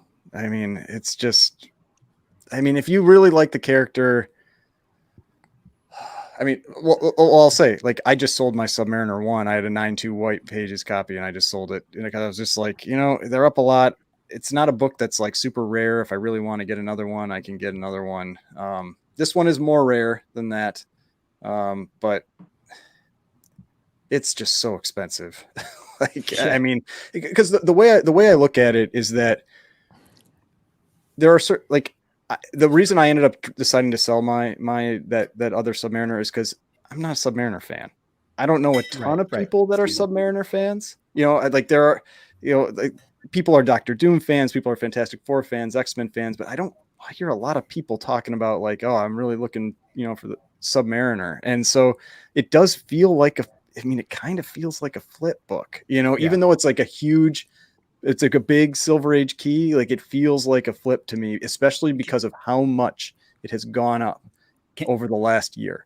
I'd be hesitant with this book. Can I just interject with that and, grab your pitchforks, but everyone tells me about like how awesome Fantastic Four is. I don't know. I spent my entire life waiting to be blown away by Fantastic Four, and so Fantastic Four is similar. Like a lot of people didn't like. That's why Fantastic Four #1 was cheap, for a pretty long time, and it's getting its due right now, and I think that's because people are expecting Marvel to actually do it well, but Submariner's still a big question mark. You know, Right. there's no Challenge guarantee. accepted, Alex. Challenge accepted.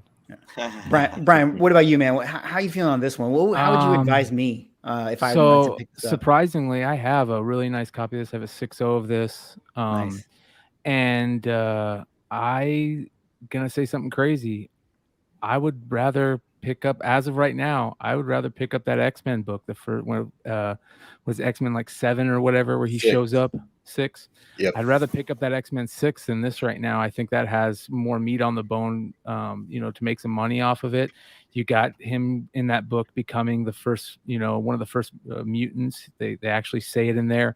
The X-Men are definitely coming. And I agree. Fantastic Four was the box I always skipped. Yeah.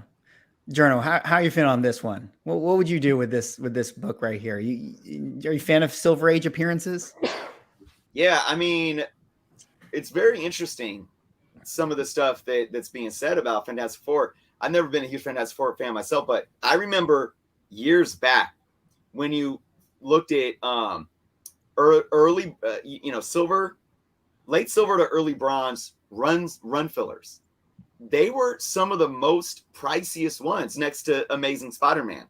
So I always felt like, you know, early Fantastic Four always commanded a good, decent value. But my thing with this book is I don't know how much it's increased right now. I would want to know that before I made a decision. And for me personally, I'm not looking at high grade graded books. You know, I'll look at mid-grade raws all day long and gauge from there. But I mean, think you can't get a 0.5 for under $1,000 anymore. Like, that's how expensive this book is now. Like, Chris, you can't buy a raw under $1,000. Chris, let me help you out with this. Okay. 10 years ago, I bought a 3.0 for $300. Oh my God. What about 5 years ago? It wouldn't have been much different. That same book has a 90-day average on GPA of $3,500 right now. Okay. It has absolutely detonated. I just think I truly think that this is I think it goes beyond the movie spec again. I think that there's a lot on this because they think he's going to show up in Black Panther 2. If he shows up, or if he doesn't show up, I think this book is going to have a huge drop, similar to Silver Surfer 3 with the Mephisto, and people just said, "Oh, I'm good. I'm moving on." But that's a good comparison. I think that is very similar to what you could see with this book. But here's the thing with both of these books for Mephisto and Namor. Mephisto may have not shown up in WandaVision. Namor might not show up in Black Panther 2, but they're both going to show up at some point. And they might cool off, but when they do, when they're finally here, I think it's going to dwarf what it's selling for right now. So, but to my point of the game with the like collect it or forget it, collectors, like you're buying now, like difficult. Are you rolling the dice to be like, hey man, like what if he doesn't show up and then you can swoop in on this book right after the movie? You know what? I'll say this: if I had the money, I'm forgetting this book because I would take that money and go buy multiple copies of any grade of some FF48s and 49s that would equal the same amount of money that I would pay for this book. So I'm forgetting this book and taking the chance that he's not going to show up in Black Panther 2. Yeah, that's what I was going to say, something similar with that. Like, I would just go buy some early Silver Age Amazing Spider-Man books, and then they'll probably go up in value too, and you can just sell them and buy the FF if it goes up later. I mean, like, the risk there just isn't worth it. There's no way that Namor isn't showing up in Black Panther. You know, 100. That is a 99.9999999%. That Huerta guy is spot on. I don't think there's any way that he doesn't show up in Black Panther. I would collect this book right now. You didn't. I would collect. I have my eBay and a bunch of things set for whenever these pop up to alert me. To Ryan's point, it's expensive. It's early Silver Age, or it's Silver Age. It's early Fantastic Four. I'm actually a big Fantastic Four fan. But to Ryan's point, if he shows up, it's easily doubled. So if you're looking at an investment, there you go. I don't think it drops though, like massively. I get books, and I always say this: every book, drops. I just don't see this one really massively dropping. And if they're gonna do Namor and they're gonna bring all these characters, they got to do it right. Hopefully, they put more clothes on the dude because I don't want to see a dude in a Speedo. But yeah, I think this is a nice book to have, and definitely a collect.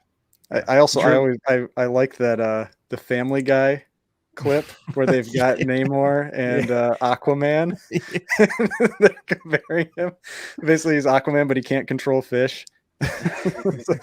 This is the only redeeming factor Aquaman has. All right, Drew, finish it out here with this book. What yeah, I think I forget it right now, unless just Namor's your guy. But I mean, if Namor is seriously your guy, you're looking at Golden Age Submariner. Really, for that, I think. First off, mad respect for FF. Literally half of the Marvel universe as we know it came out of the first 102 issues of Fantastic Four. So just a super important run. But as far as Namor and Silver Age issues go, I think there are better values. We talked about X-Men 6. You can also even look at FF6, where you get that second Silver Age appearance of Namor, where in the first villain team up in Marvel, when him and Doom team up. That's a good book. I really like Iron Man Submariner #1. Plain old Submariner 1. There are a lot of alternatives to this book that a collector could turn to, and if your budget is what it would cost to pick up one of these things, you can build quite a pile of other great things if you pass this book up and check down to one of those other issues. Yeah, absolutely. All right, well, quickly here, let's kind of lightning round so we can get through the rest of these slides here. Ryan, let's start with you on this one. Collecting this one, forgetting this one. Bye. Yeah, forget. Wait. Oh, Ryan, you said bye. I said bye. Yeah, buy that book. Okay, bye. Oh, interesting. Brian, you're saying forget. Yeah, there's a lot of tension. I don't like this book. I'm not a fan of this book. I like not a fan of the character. I like Adam Warlock as a character, or this is Adam Warlock, right? Yeah. But him. Yeah, but I don't like this early version of him. You know what I mean? Would you rather get the Marvel Premiere one? I would rather get that. Yeah, I'd rather get that Starlin stuff. It's cheaper. I think it's going to have a better return on investment, but I'm not a fan of this book. I'd buy any of them. I'd buy this one, Marvel Premiere 1, FF67, FF66, any of them. Chris, what you thinking with this one? You're about to show us your copy. Oh, man. We'll sell my body for Warlock first. Yeah. I know you will. I don't care if it's Warlock. Call him, call him Adam, call him Warlock. I'm all in. I'm collecting any day of the week. Newbie? Collect. Yeah. And Drew, how you feeling on this one? I'm actively selling a copy, but I have a copy for me. So I think it's a good time. I think people will buy it. I hope people will buy it because I'm going to sell mine. Yeah. All right. Well, what about this one, Ryan, here? Tomb of Dracula #1. Everyone's talking about Dracula, but it's like, I forget really that many now. Dracula friends? I think this one's gotten way too pricey, too quick. I'd forget it because we don't know when. It's one of those things. It's like, yeah, they're probably doing all this stuff, but we don't know when it's coming. And so when you get those big spikes and then you hear nothing for a while, you're gonna get price drops. Yeah. Brian, what do you think? I love this book. I love it for cover alone. I would love to find this book right now. I don't think that the Dracula stuff is necessarily going to happen. If it does, I don't think it's going to be a big enough character. Maybe a quick little thing that they talk about or something like that. But I love it for cover alone. This is just a great book. Yeah. Chris? Yeah, I'm saying collect because for me, again, it's not about movie spec, although I do think they're building on the horror. Bronze Age horror, especially Marvel horror, I think has a huge long-term future just because of what it means to the comic book hobby without the movies. Yeah. Newbie? I'm going to forget just simply because Keanu Reeves is probably going to play him. And Wouldn't that be a good thing? Yeah, I know, but that's just what we all say, right? Anytime there's like a cast, Oh, it's right, like right, Keanu right. Reeves, right? It's Ghost Rider, Keanu Reeves. Yeah, Keanu Reeves. The Beyonder. There was a Keanu point where Reeves. Keanu Reeves was playing like 9 different characters. So yeah, for me, just forget. For what this book has climbed to, yeah, no. Drew, what do you think on this one? Right now I'm thinking, holy crap, because I just checked the sales history on a 9.8. And yeah, the 90-day average is like $12,000. I have one of the like 45 9.8s. Wow. Oh shit! So Drew, you're taking us to Vegas, right? All right. Let's go. Yeah. I mean, dollar menu, all you guys can eat. I can upsize my fries. Yes. Can I interject here? I do want to say I do think it's kind of unfair, even especially when we're looking at books like this, to simply look at the 9.8s, because I think that's more indicative of the 9.8 craze. It's not just the 9.8s that are way up though. Like I mean, like it used to be like a 6.0 was like $100 book, and 6.0s are like $500 now. This one's hard to find for less than like $400. You know, like it's like it's pretty. It's like a big key. It's gotten really expensive. Yeah. I mean, And I'm sorry. Sorry, go ahead. Oh no, I was being selfish. I was talking about my own book, because I literally just was blown away when I saw that. But I think it's an okay book. The cover's great. Neil Adams, right? Good stuff. My concern with it is I agree. I think it's really pricey. It's gotten out there quite a bit without really any good reasoning. My concern is Dracula is such a big intellectual property. Who owns the rights to that? Is that even a name that Marvel could use? Right. Use maybe. I think they did use it in the third Blade movie, didn't they? Did they actually say Dracula in that one? I don't remember, because that's who he fought in the third one, and I don't remember if they said Dracula or if it was something else. Yeah, it was a long time ago. so to that point, maybe kind of risky. Maybe he doesn't show up in the Halloween special, and then you buy it at the end of the year. Yeah. Okay. But no, it's definitely a book that's gone up. I've got a really beat up one in my inventory right now, and even the price on that is shocking, to me. So I don't know. I think a lot of those bronze, I guess that's really early bronze. I think that people are just checking down, trying to get all the number ones they can. Really, I'm going to selfishly tell people to buy that Shazam 28 because. That's the book that I picked in our thing on SPEC Tales. So well, buy that book so I can win the competition. let's pick up with you, Ryan, on this one. It's like I would have put the Marvel Family book in here, but it's like no one's gonna buy that book. Like, let's be honest. So I'm just gonna say Black Adam. You feeling like now's the time to buy some Black Adam books, or are you thinking? Like, I do actually, and I will say I do have one that's listed. So yeah, for full transparency, but I do think that if you're looking for any type of DC character to actually spec on right now, Black Adam is probably it. I mean, having the Rock behind a character is a big deal. He is a money-making machine, and he will appeal to a wide audience. So I think so. Bryan, any love for Black Adam on your end? Love it. Yeah, love Black Adam. I just sold my Shazam 28. I sold a 7.5. But I like the lower priced ones. I like the DC Comics Presents a lot. I love that cover.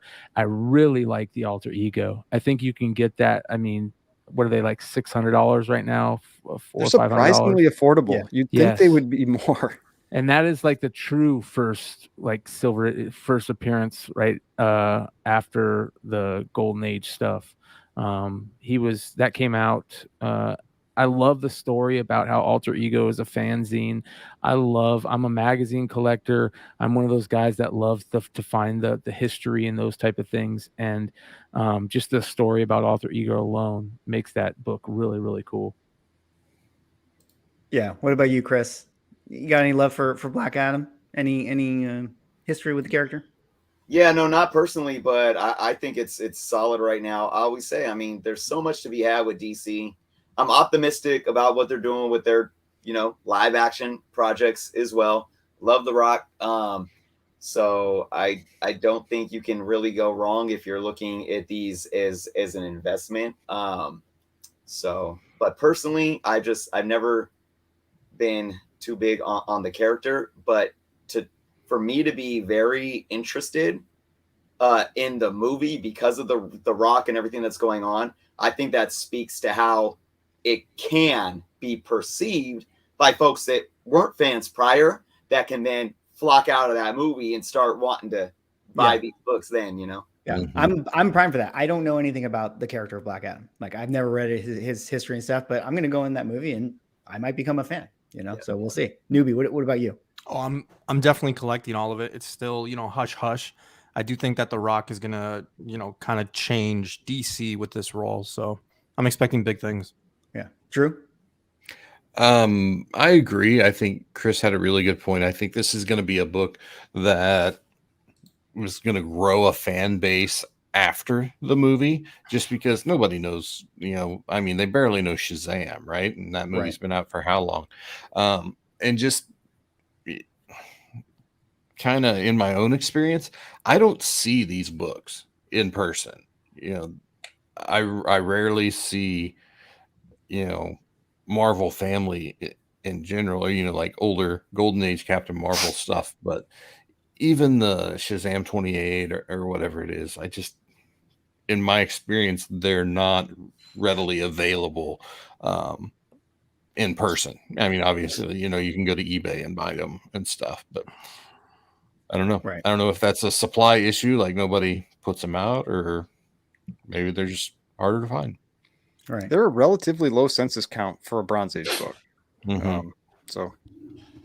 All right. Well, last couple rounds here, and I'm going to frame this really quick in this lightning round. And I'm just going to ask in these terms. We got Into the Spider-Verse. It did get pushed, so it kind of screwed my thing here. But let's pretend Into the Spider-Verse coming out at the end of the year. This book, should I buy this before the movie or after the movie? Right now. Ryan, what do you think? Before. Bryan? Before. Chris? Before. Newbie? After. Okay. Drew? After. Okay. What about this one? Ryan, should I buy this book before the movie? That's the reprint. I've been scammed. I got 81. Let's assume that this is the non-facsimile. God, after. Bryan? Sony's the only reason where I have a tough time thinking about this, because Sony is just so bad. But this book is so good, and Miles is such a great character. Everything about Miles is good. I try to get this book as fast as possible if you don't have one. Chris? Yep, before. Sony animated completely different than their live action. And when Miles comes to the MCU, he's going to be handled by the man, Kevin Feige. Yeah. Newbie? Before. Okay. And then Drew, round us out here. I'm going to gamble. I'm going to say after, because once this hits, there's going to be that flood that hits the market. And I think there may be a very narrow window, if you watch it, where supply might outpace demand for a second. So I'm probably talking out of my ass, but I'm going to throw it out there as a differing opinion. Yeah. Well, you never really know, and we will definitely find out. Well, fellas, we've been going for very, very, very long. We got to wrap this thing up. Last time we had this discussion, I asked the question, if we were going to the moon. I have this graph with Werewolf by Night 32, CGC 6.5. So the high sale around that time was $3,000. The low sale was around $2,000. I wanted to know. I wanted to answer my own question. So here we are right now. We see that little dip right there, the tail end. See how it was going up and then up, it's going down, up and then going down. High recently was 2650. Low was 1827. So this is just that one grade, though. There's been some big sales for that book. But I wanted to answer my own question. Final thoughts, guys, as we say good night to everybody here. Kind of rounding out. Maybe we'll do the thank yous and goodbyes, and you can kind of give your final thoughts on like the outlook of the market and stuff. I'm going to start with Newbie here because he's got a early call time tomorrow. I call them call times. Bryan knows what I'm talking about with call times. But Newbie, thank you so much for hopping on this channel, man. Maybe you can tell the people where they can find you, a little bit about your channel, and maybe just give us some final words of wisdom as we sign off. Yeah, man. Hey, I appreciate it. Like I said, it's fun hanging out with you guys. I've talked to you guys all personally. I've had everybody, I've been in shows with everybody more than once here, so it's a good time. Sundays and Tuesdays, 9:35 p.m. Eastern time. We roll in what's called the Newbieverse, so on my channel. Make sure to check us out on Instagram at Newbie Comics, whatnot, Newbie_comics. It's a good time. Just a fun channel, honest. If you're looking for Star Wars spec, I am not the channel for you. But tons of great Captain America spec. I'll give it a shot. Yeah, final thoughts, man. Again, thanks for having me. The chat, you guys have been great. A lot of good feedback, comments, and information given. Just my thought, I watch a show called Around the Horn, and the winner of the contest gets 30 seconds to say something. So here's my 30 seconds. Stop saying Moon Knight is the greatest Marvel show made. Okay, please. 5 out of 10 on the last episode. Just stop saying that. You like the show, great, but don't say it's the greatest show Marvel's made. Okay. All right. Have a good night. All right, Jerno. What about you? Why don't you say, let the people know where they can find you, and then just your thoughts. Rest of the year, how are you feeling about the market? Links below, right, to the YouTube. Yeah, links below. Jerno's Comics, Jerno's_comics, as it says here on Instagram and Twitter. I am on whatnot at Jerno's Comics, no underscore. Look, I'm always an optimist. I think we need to get away from the extremes, on both sides. I think this year, and I've been saying this on my channel, this year is the year of the educated collector. We got to continue to educate ourselves. We got to continue to educate each other, and we got to be able to evolve and grow. We got to be welcoming to each other. We got to welcome the different aspects of this hobby, because that's the only way it can evolve. Nothing out there is ruining comics unless you are having a bad attitude about it, or you're being, like some of the things we talked about, unethical, scamming, and things like that. So I'm all about this year really embracing new collectors coming into the hobby. I think the market's going to be just fine. We always are going to see ebb and flows in any healthy market. But as I always say, be very patient, collect what you love. And if you're not willing, if you don't have any love for the character or for the book, if you're not willing to take that risk in the investment side of it, then maybe it's not for you. Other than that, thank you all for being here. This has been a great, I'm going to say it. I can never go 3.5 hours in the live stream. I did tonight. I appreciate it. Yeah. And look, I want to say this too, to all you guys here in the chat. Comic books are, something that only kids should care about, right? Well, here we are, grown men, grown adults. I'm sure most of you in the chat are as well. This transcends some tiny little book of art and words. This is a community, and I'm very grateful that I can be a part of it. And I'm very grateful that you all are here spending your time with us as well, especially in the world that we live in these days. This is how we utilize social media. This is how we should utilize social media. And I am humbled and I'm thankful for all of you. So, all right, let's kick it over to Bryan here. Bryan, let the people know where they can find you. And let's get, I pause there. We got 130 people still in this chat here. If you are not sub to all these people, shame on you. But if you can only sub to 2 people, you really should sub to Bryan and Newbie, because Bryan had to start his new channel here. We got to get this man to 1,000. Newbie is like a stone's throw away, Captain America shield throw away from 3,000. So let's get the man there as well. But Bryan, let me kick it back off to you. The most important thing I think about what we do here is the community aspect. Like Chris says, you guys can find me over on multiple channels. You can find me on Tuesday nights over at With Simple Man. I do Comic News Weekly over there with him. You can find me on Wednesdays and Saturday nights on my channel. I'm kicking around the name The Amazing. I don't know if I like it yet. We can always change it. If you guys remember the Joe Budden podcast back in the day, he called it, I'll name this podcast later, because sometimes you just don't have a good name. So we're kicking around with The Amazing right now, but go sub it up. You can find all my stuff in my link tree in my Instagram. And then, of course, the CBSI Hot 10 show every Friday night over on the new House of Stein Comics channel, where me and Ben Steiniger, who writes the CBSI Hot 10, we kick that off every Friday night. And then, of course, you can find me on Drunken Chat Some with Mighty Mel V, on Whatnot. But one thing that I definitely want to say to people out there right now is, if you're enjoying comics, one of the best things that you can do to really have fun in this game is to find a niche. Find I collect alien covers. You know what I mean? If you like full moon covers, go collect full moon covers. If you like creator first, go do research on the first time Frank Miller ever drew Daredevil. And you know what I mean? Find a niche.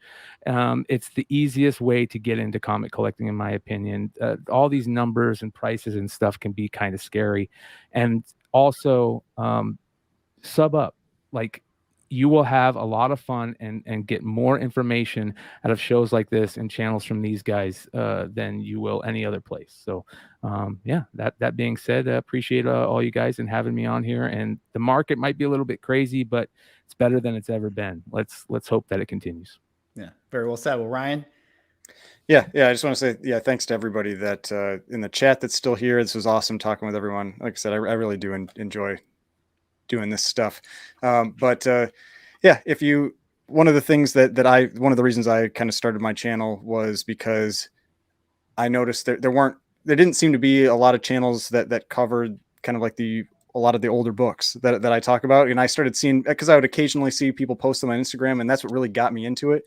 And so I wanted to put something together where maybe get some other people interested in that type of content as well. And so it's been a lot of fun recently. I've been hearing more and more comments about people saying they're getting ready to start buying like pre-code horror books or, that kind of stuff. And so I just, like Bryan was saying, with all these channels, I include myself in that. I try to provide a lot of information, and so that you can make informed decisions when you want to get into these different types of books, because it can be intimidating. Some of the prices can be intimidating, but you got to remember there are always other options out there. And there's, you don't have to buy that one book that's $100,000. There could be another book that, it looks similar, that is hundreds of times less expensive. And so there's lots of things that you can learn from these channels that I like to try to think that I talk about in mine. So check out the channel, check out the Instagram. I think a lot of you probably are subbed up, but I would appreciate it any more that want to. Always fun talking with people.